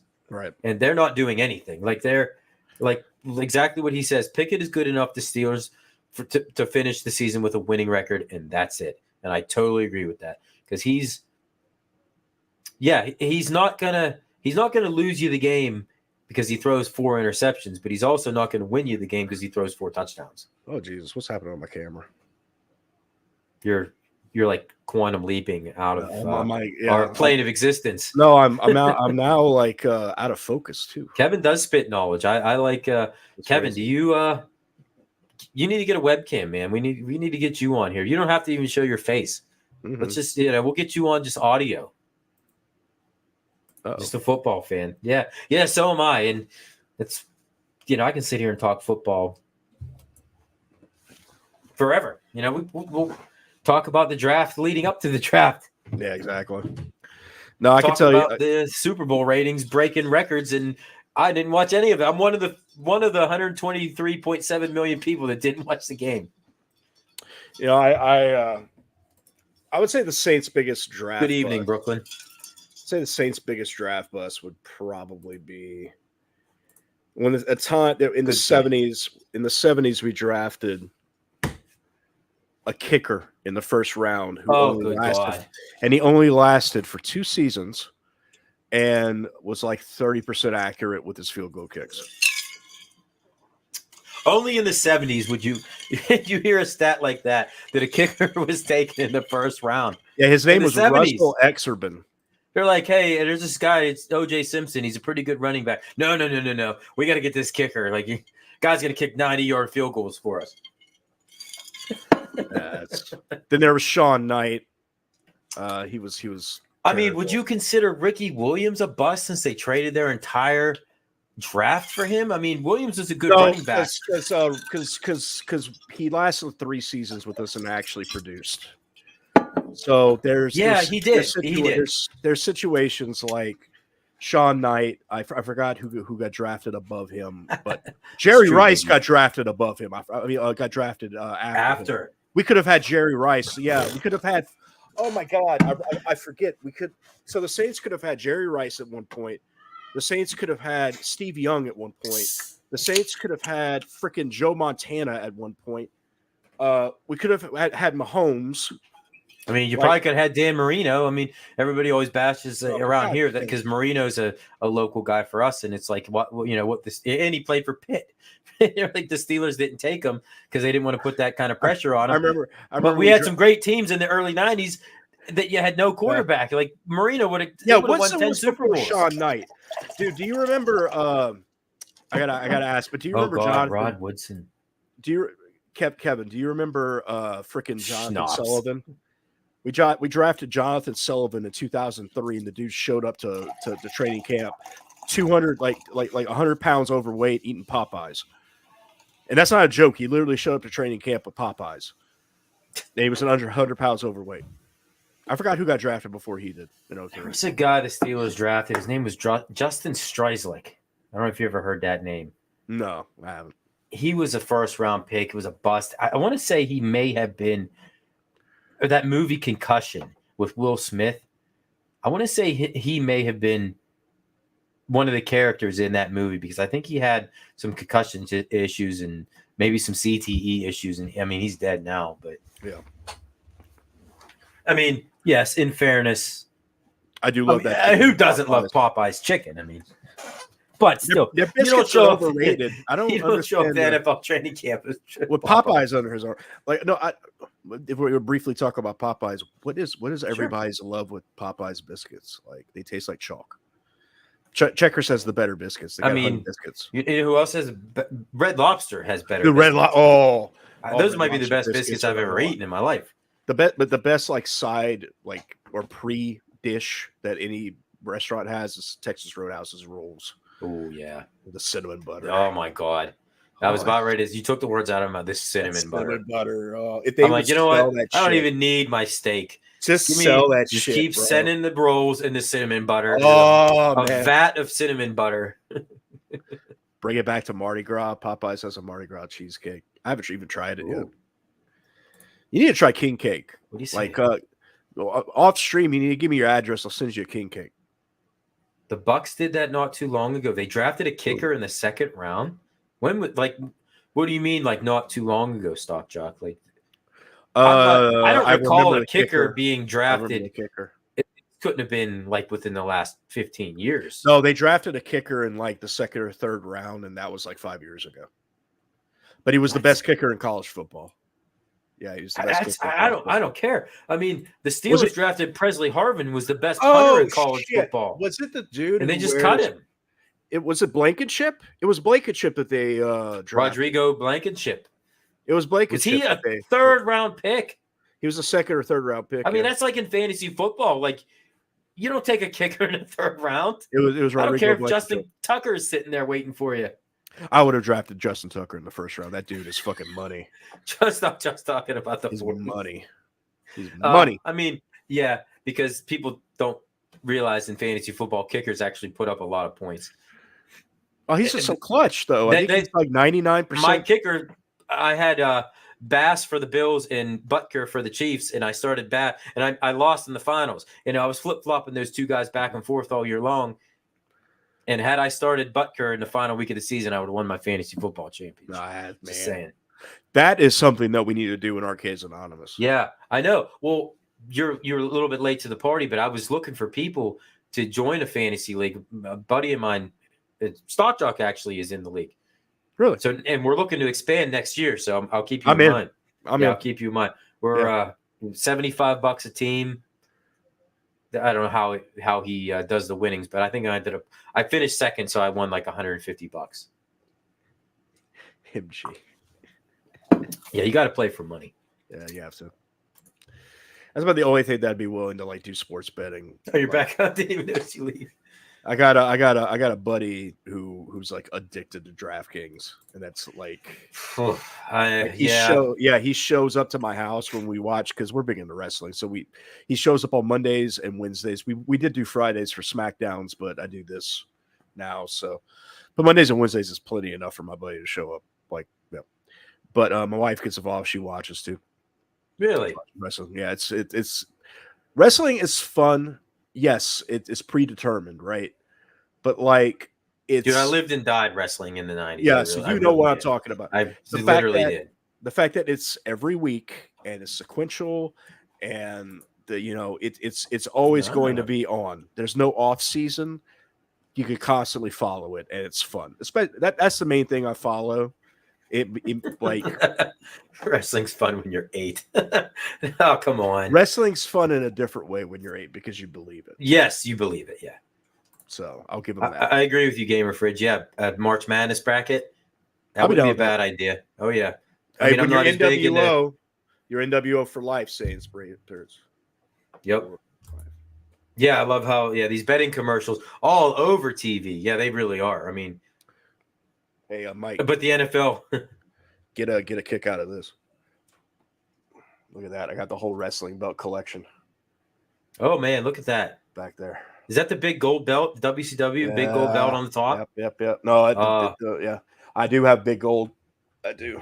I have like 12 belts. That was my favorite belt of all time. I've got a custom LSU belt too that I had made when they won a natty. You're like my brother. My brother collects those things. He has like the Stone Cold Steve Austin Smoking Skulls. I have the Smoking Skull right there. Does he? I think he's got the maybe the John Cena, the one that spins. Get the spinner, man. The spinner's too cool. Yeah. I think he has that one.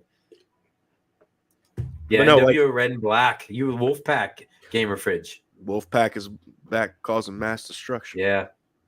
The bad boys are wrestling. WO. Oh my God. He dressed up as Buff Bagwell for a Halloween party with the big top hat and the suspenders.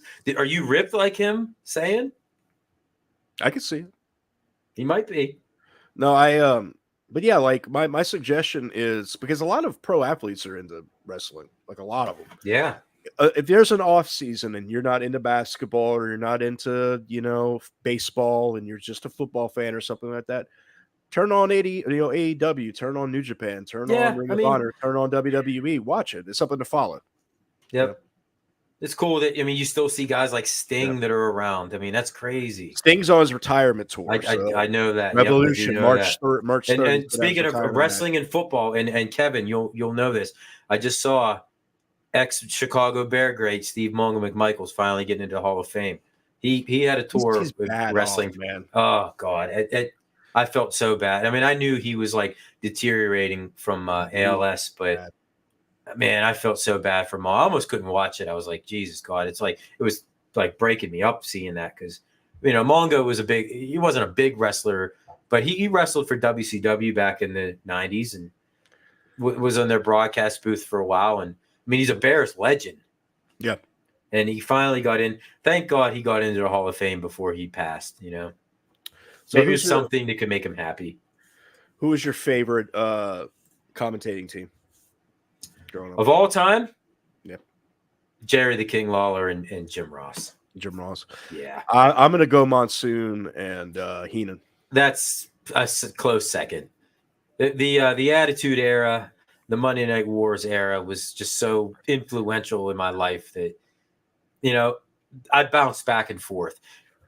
And people don't understand like how big wrestling was back then. Like it was huge. They both went Monday night. They would beat Monday Night Football in the ratings. I mean, there was 2 wrestling shows, and they both would beat them. You would flip. So how'd you do? Did you record one while you were watching the other? Or did you flip back to back? I would flip depending on what was happening, who was wrestling. Yeah, like Biggie said, he was never really a big fan. I was more WCW. Like the NWO sucked me in. Yeah, that. And it's a lot of people. They almost put WWF out of business. But they started getting too big and too bloated. Yes. And that they let guys like Hogan and Nash run the show. Russo. Yeah, Vince Russo. Yes. And the WWF it just took over. Because you had The Rock that was starting to come around. Stone Cold, they just totally – the power shifted, and then, we all know what happened. I think the turning point for me was the Oklahoma angle in WCW. Yeah, they were desperate at that point. Ed Ferrara dresses up as frickin' JR and then pretended to have Bell's palsy. I know. It's horrible.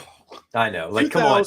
2000 is the worst era of WCW. It was so bad. And that's where everybody shifted. Because you had the WWF at that point were at their peak. They were at their apex. Stone Cold, The Rock, Triple H, Kurt Angle, like Kane. And then you started, Kane, The Undertaker was still huge. And then you had all these WCW stars like The Big Show and Chris Jericho and Eddie Guerrero. All these guys started jumping ship. And well, that was when the Radicals came. So it was Malenko. Yeah, Malenko, Guerrero, Perry Saturn, Yep. and there was and one Benoit. more. Benoit. Oh, yeah, Chris Benoit. And Benoit left that night after winning the WCW championship at Uncensored that night. And the reason why those 4 guys left was because Russo quit and freaking Kevin Sullivan got hired back again as head booker. So they were like, no, we're not messing with Kevin Sullivan.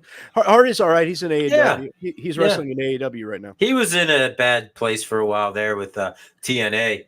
Yeah. Being all messed up. There was the 09. one infamous match with Sting, if you know what I'm talking about, that he was all hopped up on something and Sting just wasn't having it and just pinned him quick. For the record, I would totally do a wrestling podcast at some point, or have a wrestling minute on this maybe podcast. While we're in the law of sports right now, we could do a. So I know PD7 does his. He wants to do the movie quote. So maybe I have like a 10 or 15 minute wrestling. Yeah, we could do a wrestling thing. Yeah, that'd be cool. Funny story. I call my penis Benoit. MG, dude. Oh my god. Please, no wrestling. It's not a sport. What do you mean? Well, of course it's fake, Biggie. It's predetermined. It's but not these fake. Dudes are insane athletes. Though. Oh, the athlete! It's insane, dude. It's crazy. A sport because of the athletic ability that these guys have to have. And especially more so, honestly, more so now than before. It's a crossover too, because like a lot of wrestlers are former football players. Yes, A lot of wrestlers are former, Olympic the Hardys wrestlers. Yeah, you had Kurt Angle. Yeah, you had a lot of former. I just mentioned McMichael. Bill Goldberg is another Moose one. Right now in TNA. He's the TNA champion. He's a former NFL player. Roman Reigns, The Rock. Yeah. Oh yeah. Yeah, the 90s were honestly, and I don't know what your opinion on that is, Smoke, but yes, ECW is another one, man. Man, the 90s. How about that? Best. It was so. You had the cruiserweights. You had You had ECW. You had freaking. You had Monday Nitro and Raw going head to head. Then you had Thunder on Thursday night. You had Sunday Night Heat. You had ECW Metal on Friday. Yeah, it was man. No, and you're never going to get that back. And Japan, you had the best. Well, actually, I would say right now is the closest it's been. We're back to the. I'm sorry to cut you off, but he's right. Brooklyn is 100% right. It is the end result is predetermined. Yes, but how they get there, it requires a insane amount of skill and athletic ability. And a lot of these dudes on like what he's saying. Well, I mean, Brooklyn, do you watch GCW as well? Their shit is like... Yeah, these dudes literally are like one step away. And what they did like watch back in the day. Watch a Nick Gage match or watch a freaking... what's his name? And MG, you're right. It is sad. Yeah, unfortunately, he's totally right. A lot of wrestlers, they die young or end up in bad... You don't have too many of them, like... Who are like some of the old guys that are around? I mean, Hogan, Flair, like you don't get too many of them. There's a lot of them that are still around now. There are, but I mean, talking about back in the day, like we're talking about like 50s and 60s and 70s wrestlers. Like oh yeah, they completely mess themselves up. But like, it's a different type of sport. Yeah, Mankind can barely walk right now. I'm surprised he hasn't done DDP. He hasn't done DDP yoga or something. The infamous Mankind through the top of the cage that happened right here in Pittsburgh. Big props to DDP. Where Undertaker put him through. Oh yeah, he saved. Who the hell was it that he? So he was it Perry Saturn or somebody that he like? pulled off the street. The 3 guys he's helped that made him big was Jake the Snake, Razor Ramon, so Scott Hall. Yeah. And then the third, that guy. He just did Butterbean and made a video about it. So he helped out Butterbean. So Butterbean can now walk, run, and Butterbean is now training for a match. But keep in mind, Butterbean was wheelchair bound. And he helped him out. Also, Buff Bagwell. He cleaned up Buff Bagwell. Maybe that's who I was thinking of. It was Buff. Somebody was in like a real bad shape, real bad time. And DDP, I mean, dude's a miracle worker. Yeah, that was actually a botch, Brooklyn. He wasn't supposed to go through. And then through the top of that Hell in the Cell. Yeah, so he wasn't. He wasn't. And I remember watching like The Undertaker talk about that. So there were two parts of that match. So the parts that were actually predetermined to happen was him being thrown off the cell. And then he was supposed to go through the cell, but at a different part of the cell. And there was more padding under the ring at that point. What happened was that first time he got choke slammed onto the cage, onto the Hell in a Cell, and he fell through. That wasn't supposed to happen. When they climbed back up and he got power slammed, I mean, when he got choke slammed through again, when he got choke slammed through again, that was supposed to happen. So, but he's right. Mankind, man, that dude put himself through. Yeah, Big A. I'll watch NBA All-Star game. Dude, Mankind freaking lost his ear against Vader in a match. Yeah, he did. And then Stan Henson knocked out. He had his teeth through his lip. Yeah. Speaking of Vader got his eyeball knocked out of his socket. I know. God, I regret looking at that picture. I regret it.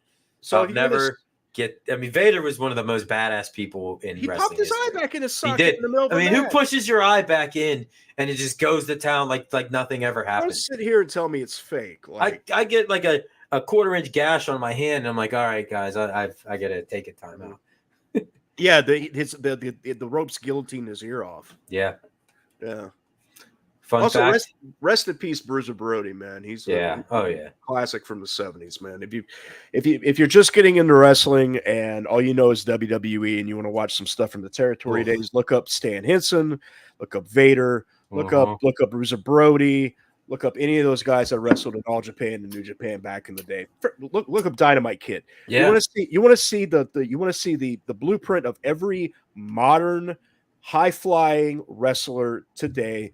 Frick, Dynamite Kid was so influential that Chris Benoit named himself Pegasus Kid because Dynamite Kid was his own. No kidding. Go back and watch some Dynamite Kid matches. But also Dynamite Kid is the reason why so many people got hurt. No, it was not a glass eye. It wasn't a glass eye, was it? The endings, no, it was not a glass eye. His eye, no, it was his real eye. You could see the freaking connection. Yeah. Oh yeah. I'm not going to pull an image up now because MG. I'm going to break down the philosophical nature of wrestling for you. The endings and the match. Okay, this is how a match is called. Okay, you go in the back, and there's two different ways. If you're if you're not in WWE, you go in the back, you meet with the wrestler that you're having the match with, and you go over a rough draft of how the match is. You have the match, and then you call the match in the ring. That's the reason why they headlock a lot and turn like this. They're talking in each other's ears to go over the next 30 seconds to a minute of what they're going to be doing. They're calling spots. That is fake. The ending is fake. But they are exerting energy. They are doing real chops and hurting each other when they're doing chops. The punches are fake. Obviously, they're slapping stuff like that. Yeah. But if you're jumping 30 feet up in the air onto another man on a table, that hurts. You know how high that is? Go and watch Maven's YouTube videos where he goes over what moves hurt. I did see that Maven has a channel. Yeah, Maven's channel. I forgot that guy even existed, but he like kind of exposes. I don't want to say exposes. Maybe that's not the right term, but like just like some of the behind the scenes workings of, because he came up right after, like, maybe wrestling wasn't quite as big as it was whenever he was coming through, but it was still pretty big. No, but so the endings are predetermined, right? But that can change on the fly. I just watched the match that came up in my YouTube feed. It was when the NWO came to the WWE or WWF at the time, maybe, and Kevin Nash blew his quad out mid match, just running. Oh yeah, he did. He's just running. He ran. I think he was trying to tag somebody in. He was trying to tag in like X-Pac or somebody or Bubba Ray Dudley, and his quad blew out. And immediately all the wrestlers in the ring just reacted in a split second. They all just started a brawl to try to figure out, okay, like Nash is hurt. And you see Earl Hebner over there giving the X. Yep. And you can hear him say, "Are you hurt?" Nash is, yeah. So they Big Show is running over to Shawn Michaels and they're locking up and talking, and Big Show's going over to Hebner, and you can see him like those dudes. That changed WrestleMania 18, man. By the What? way. No, that was WrestleMania 19. Nash blowing his quads out. Nash was supposed to face Austin, and it became Austin versus Scott Hall instead. Yes, and then it became because he didn't want to work with Hogan, and then it became Rock Hogan because of that. Yeah, because of the whole quad injury. Speaking of quad injuries, kudos to Triple H. Triple H blew his quad out and still finished that match with Jericho and Austin. And you got to see Andre the Giant, man. Oh, that's awesome. That's pretty impressive. I would have loved. And he's right. That's why I highlighted the comment. Realize how big these guys are. They are like. I've been to a couple like house shows, and I got to see the Giant. The Big Show, and what an insanely giant human being he is. I got to see Brock Lesnar about 10 feet away. Yeah, to see Andre the Giant, man. Lesnar's an animal. I got to see him about 10 feet away. That dude is insanely big. Yeah. All those guys, Nash, Hall, even Scott Steiner. He's not tall, but the dude was so jacked. I don't know how Steiner went from Steiner Brothers Steiner to my Peaks and my Freaks Steiner in a matter of like, dude, holla if you hear but me, baby. It worked for him though for a little bit. Yeah. Big E, come on, hating on wrestling. Yeah, you had some great wrestling games that happened because wrestling arcade games, man, like freaking WrestleFest. Yeah, like a lot of people love WrestleMania in the arcade game, but WrestleFest with the Royal Rumble mode and stuff is. Andre was in the Princess Bride. Exactly, I remember. It's the only reason I watched that movie as a kid. Hey, Biggie, I used to watch it all the time. Biggie, I got a question for you. Why are you so angry that people enjoy wrestling? I bet you go to Marvel movies and you watch Marvel movies and you enjoy them. So my question to you is like, what is the difference between going to a movie and watching a movie? Yeah, it's all for fun. It's entertainment. It's fun. It's entertainment. And me going, because I went 3 weeks ago to an AEW live event. Smoke, do you got this for 30 seconds? I got this for 30 seconds. Or a minute? Okay. Perfect. I want to present that question. Like, if I go to a movie, right, and I know that Iron Man is going to win in the end, and everything's going to be perfectly fine. What's the difference between that and me watching Hogan and The Rock and knowing that Rock is going to beat Hogan and everything is going to be perfectly fine? I'm still entertained. And it's not like wrestling anymore is presenting itself as this is real. They're not. They're presenting themselves as these stories are, digestible and fun. So that's my take on it. You know what I mean? Exactly. It's like a fantasy. I'm not saying you don't have to like wrestling, but to criticize it for being fake is like criticizing a Marvel movie for being fake. Of course it's predetermined. Of course it's scripted, but that doesn't mean you can't enjoy it.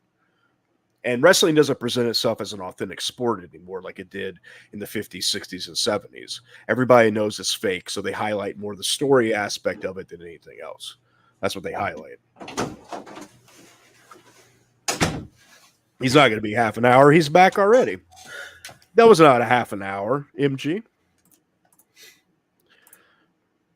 Yeah, perks of growing up in New York City. Yeah, WrestleMania 1. Yeah, my God.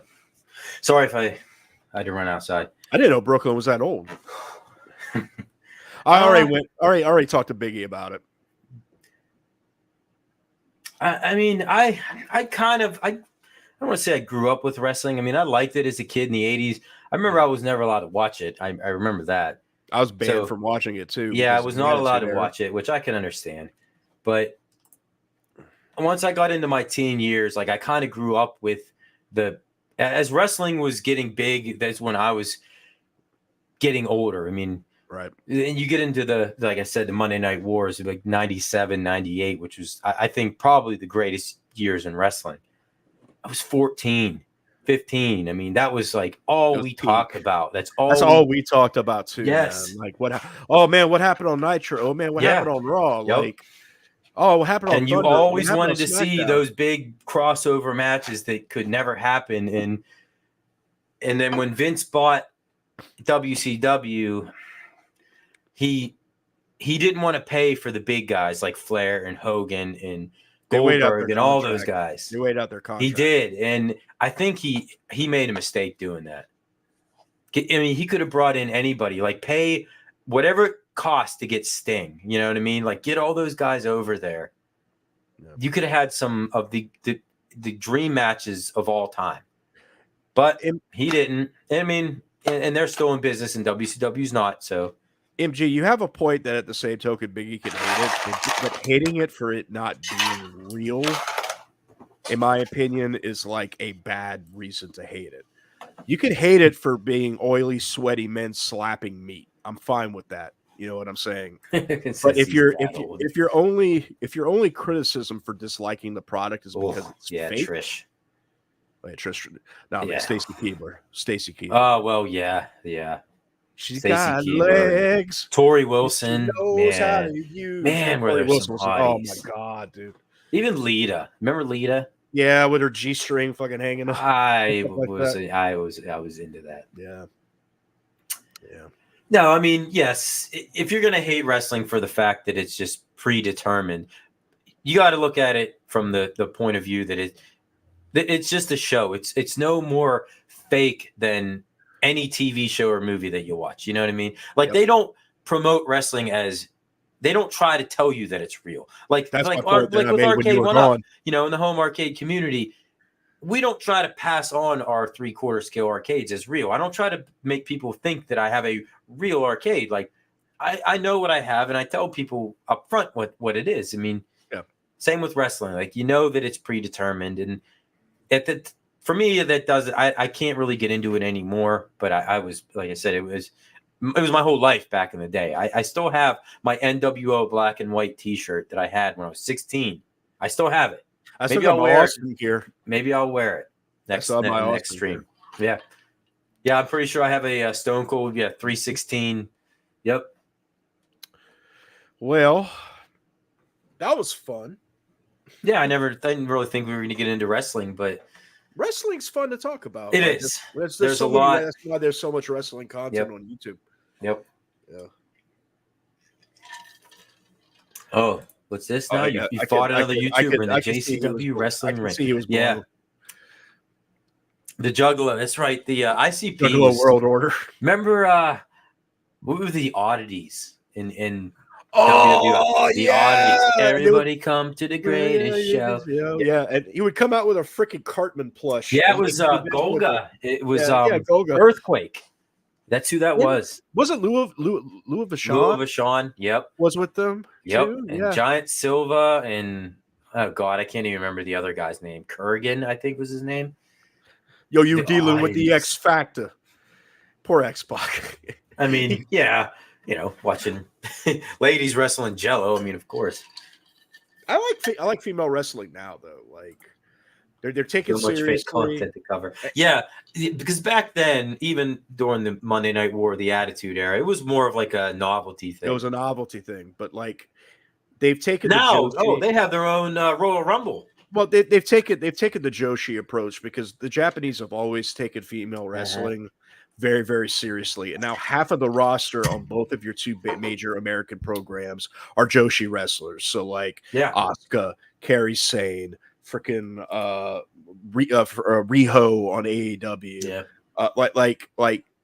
and they're approaching it as a female sport, and they're building the stories and the characters as a female sport. And most of those female wrestlers run circles around the dudes. They do. Sorry, they are sorry. They're because I think they kind of feel like they have to try harder. Exactly, and they do try harder. Yeah. Is this true from what Kevin said? Was Stone Cold in a Super Bowl commercial this year? I didn't see the commercials. I didn't see the commercials this year, so I can't comment. Because a lot of people don't remember Stone Cold Steve Austin with hair. I mean, he was stunning Steve Austin. Him and Brian Pillman. Yeah, Hollywood Blondes. That's right, the Hollywood Blondes. And Eric Bischoff said they let him go because they didn't think he couldn't cut it. Well, he was Stone Cold in ECW before he was ever Stone Cold in WWF. That's right. And it wasn't until, was it the King of the Ring when he beat Jake the Snake Roberts? Well, he when was he did the whole. he was Stone Cold before that, but he didn't have a catchphrase Well, he or came. anything. What the hell? Who's the ringmaster? He was the ringmaster, That but was his gimmick. he won King of Yeah. the Ring as Stone Cold. Yeah. But that was the whole Austin, because Jake the Snake was doing his whole like Bible thing or whatever that angle he was doing, and that's how Stone Cold 316. Right. Well, Stone Cold 316 says, "I just whooped your ass," I do like UFC, Biggie. I do. I don't talk about it much though. Yeah, I mean, I got into it for a while, maybe like 10 years ago, and I kind of got like once. I would say around the time that Brock Lesnar got out of UFC is kind of when my interest. Not that I was interested in really him, but the days of Tito Ortiz and like guys like that Ken Shamrock and Chuck Liddell, like that was the days that I really liked the UFC. A lot of the UFC cards, I'm just not interested in. See you, Brooklyn. Thanks, man. We'll pop into your show, man. Everybody, check out Brooklyn. No, I'm just not interested in the cards because I'm not interested in the people that are fighting. I like the women. Yeah. It's another situation where I like the women more than the men. Honestly, China, no, come on. Oh, they'll be hating on China, man. China, she had a hard life. She had a really hard life. She did. She had a hard life. Yeah, I remember. Who the hell did she beat? Somebody. They had her wrestle men a few times. Jeff Jarrett. Oh, that's right. It was Jeff Jarrett. Jeff Jarrett. Good. He's a tool. Double J, Jeff Jarrett. I don't like UFC because it's real. What fun is that? I mean, the match could end in 30 seconds. I mean, what fun is that? Exactly. It's been a fun 2 hours. Yeah, I think it's probably about time. The time to call it. Yep, I ran outside and there was like 2 inches of snow on my ground. I can't believe it. Maybe 3, actually. Probably about 3. It's 75 degrees outside. Dude, it was warm all week long, and they said there was like a snow front coming in, and I opened my garage door. I'm like, you got to be kidding me. That's crazy. I'm not, no shoveling, no snow blowing, because it's going to be in the 60s next week again. Didn't I tell you about the snow? No, you forgot to mention that. Did you know that this was on its way? Because it was quite the shock for me. Last time I saw snow was like 4 years ago. So wait, are you referring to the Kawasaki four-wheeler commercials? Are you referring to Stone Cold? Maybe I'll have to check this out. Yeah, I'll look it up. I didn't get to see any of the Super Bowl. It was on. He was too busy kicking our asses. I was too busy winning the Blitz tournament. Yeah, he was too busy kicking our asses. Yeah. Sorry, let me pat myself on the back again. MG, it's 75 degrees outside. It is hot. So you haven't seen snow either, Retro Doc. And I thought you were from Jersey, Retro, aren't you? And obviously you smoke. I mean, I'm not surprised. You haven't seen snow. We get snow like once every 10 years down here. But it's like very light. Like it's like an inch. Like nothing. Yeah, there's this much snow in my driveway right now. It just started snowing like 4 hours I don't know how you ago. could live with the snow, man. I mean, we deal with hurricanes. Well, right? But yeah, that would suck. Oh, dude, at least the snow's not going to take my house out. We had a freaking period where we had a hurricane every year for like 8 years straight recently. And then my house flooded in 2016. Louisiana weather, man. The arcade went up. Blitzville was off. Congrats. Thank you. Thank you, dude. We had a fun time. It was really fun. We had a really good time. No, I mean, the snow's a pain in the ass. It is. I mean, every once in a while, like maybe once every 10 or 15 years around here. Like last year, Christmas Eve, it started snowing. And by Christmas morning, we had 4 inches of snow. So, like, that's when it's cool. But other than that, it's a pain in the ass. Yeah, I couldn't deal with it. Yep. I mean, I have a 4-wheel drive truck. I mean, my wife has an all-wheel drive vehicle. Like, got my Tacoma. Yeah. I mean, you don't even need the 4-wheel drive, but in the rain, in the mud and stuff. Yeah. Oh yeah. My driveway is a little bit of a hill, and even when it's wet, every once in a while, I have to engage the 4-wheel if I'm going to get out. Yeah. Grew up in upstate New York. Lots of oh yeah, I'm sure you did. Yes, it was fun as a kid. I loved snow as a kid. It's it's so not funny. overrated as an adult. No, it's just an added pain to get anywheres and deal with anything, pretty much. Retro Doc, that's a that's a shady move. Putting ice in the middle of the snowball. I think we've all done it. I mean, maybe you don't use smoke because you don't get No, snow we don't like get we snow do. very much. But yeah, when you're packing that, getting that ice and then putting snow around it, that way you could get a lot of distance on it. When it hits your buddy, it really hurts.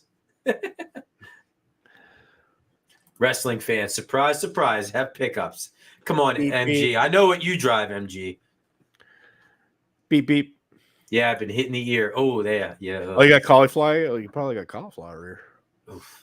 That's the case. It doesn't feel too good. No, not at all. Wow, I I mean, didn't realize that. I'm sorry, Retro Doc. I thought you lived in Jersey. That's fun to watch, Kevin, but probably not fun to live in. Snow is good for football. Yep.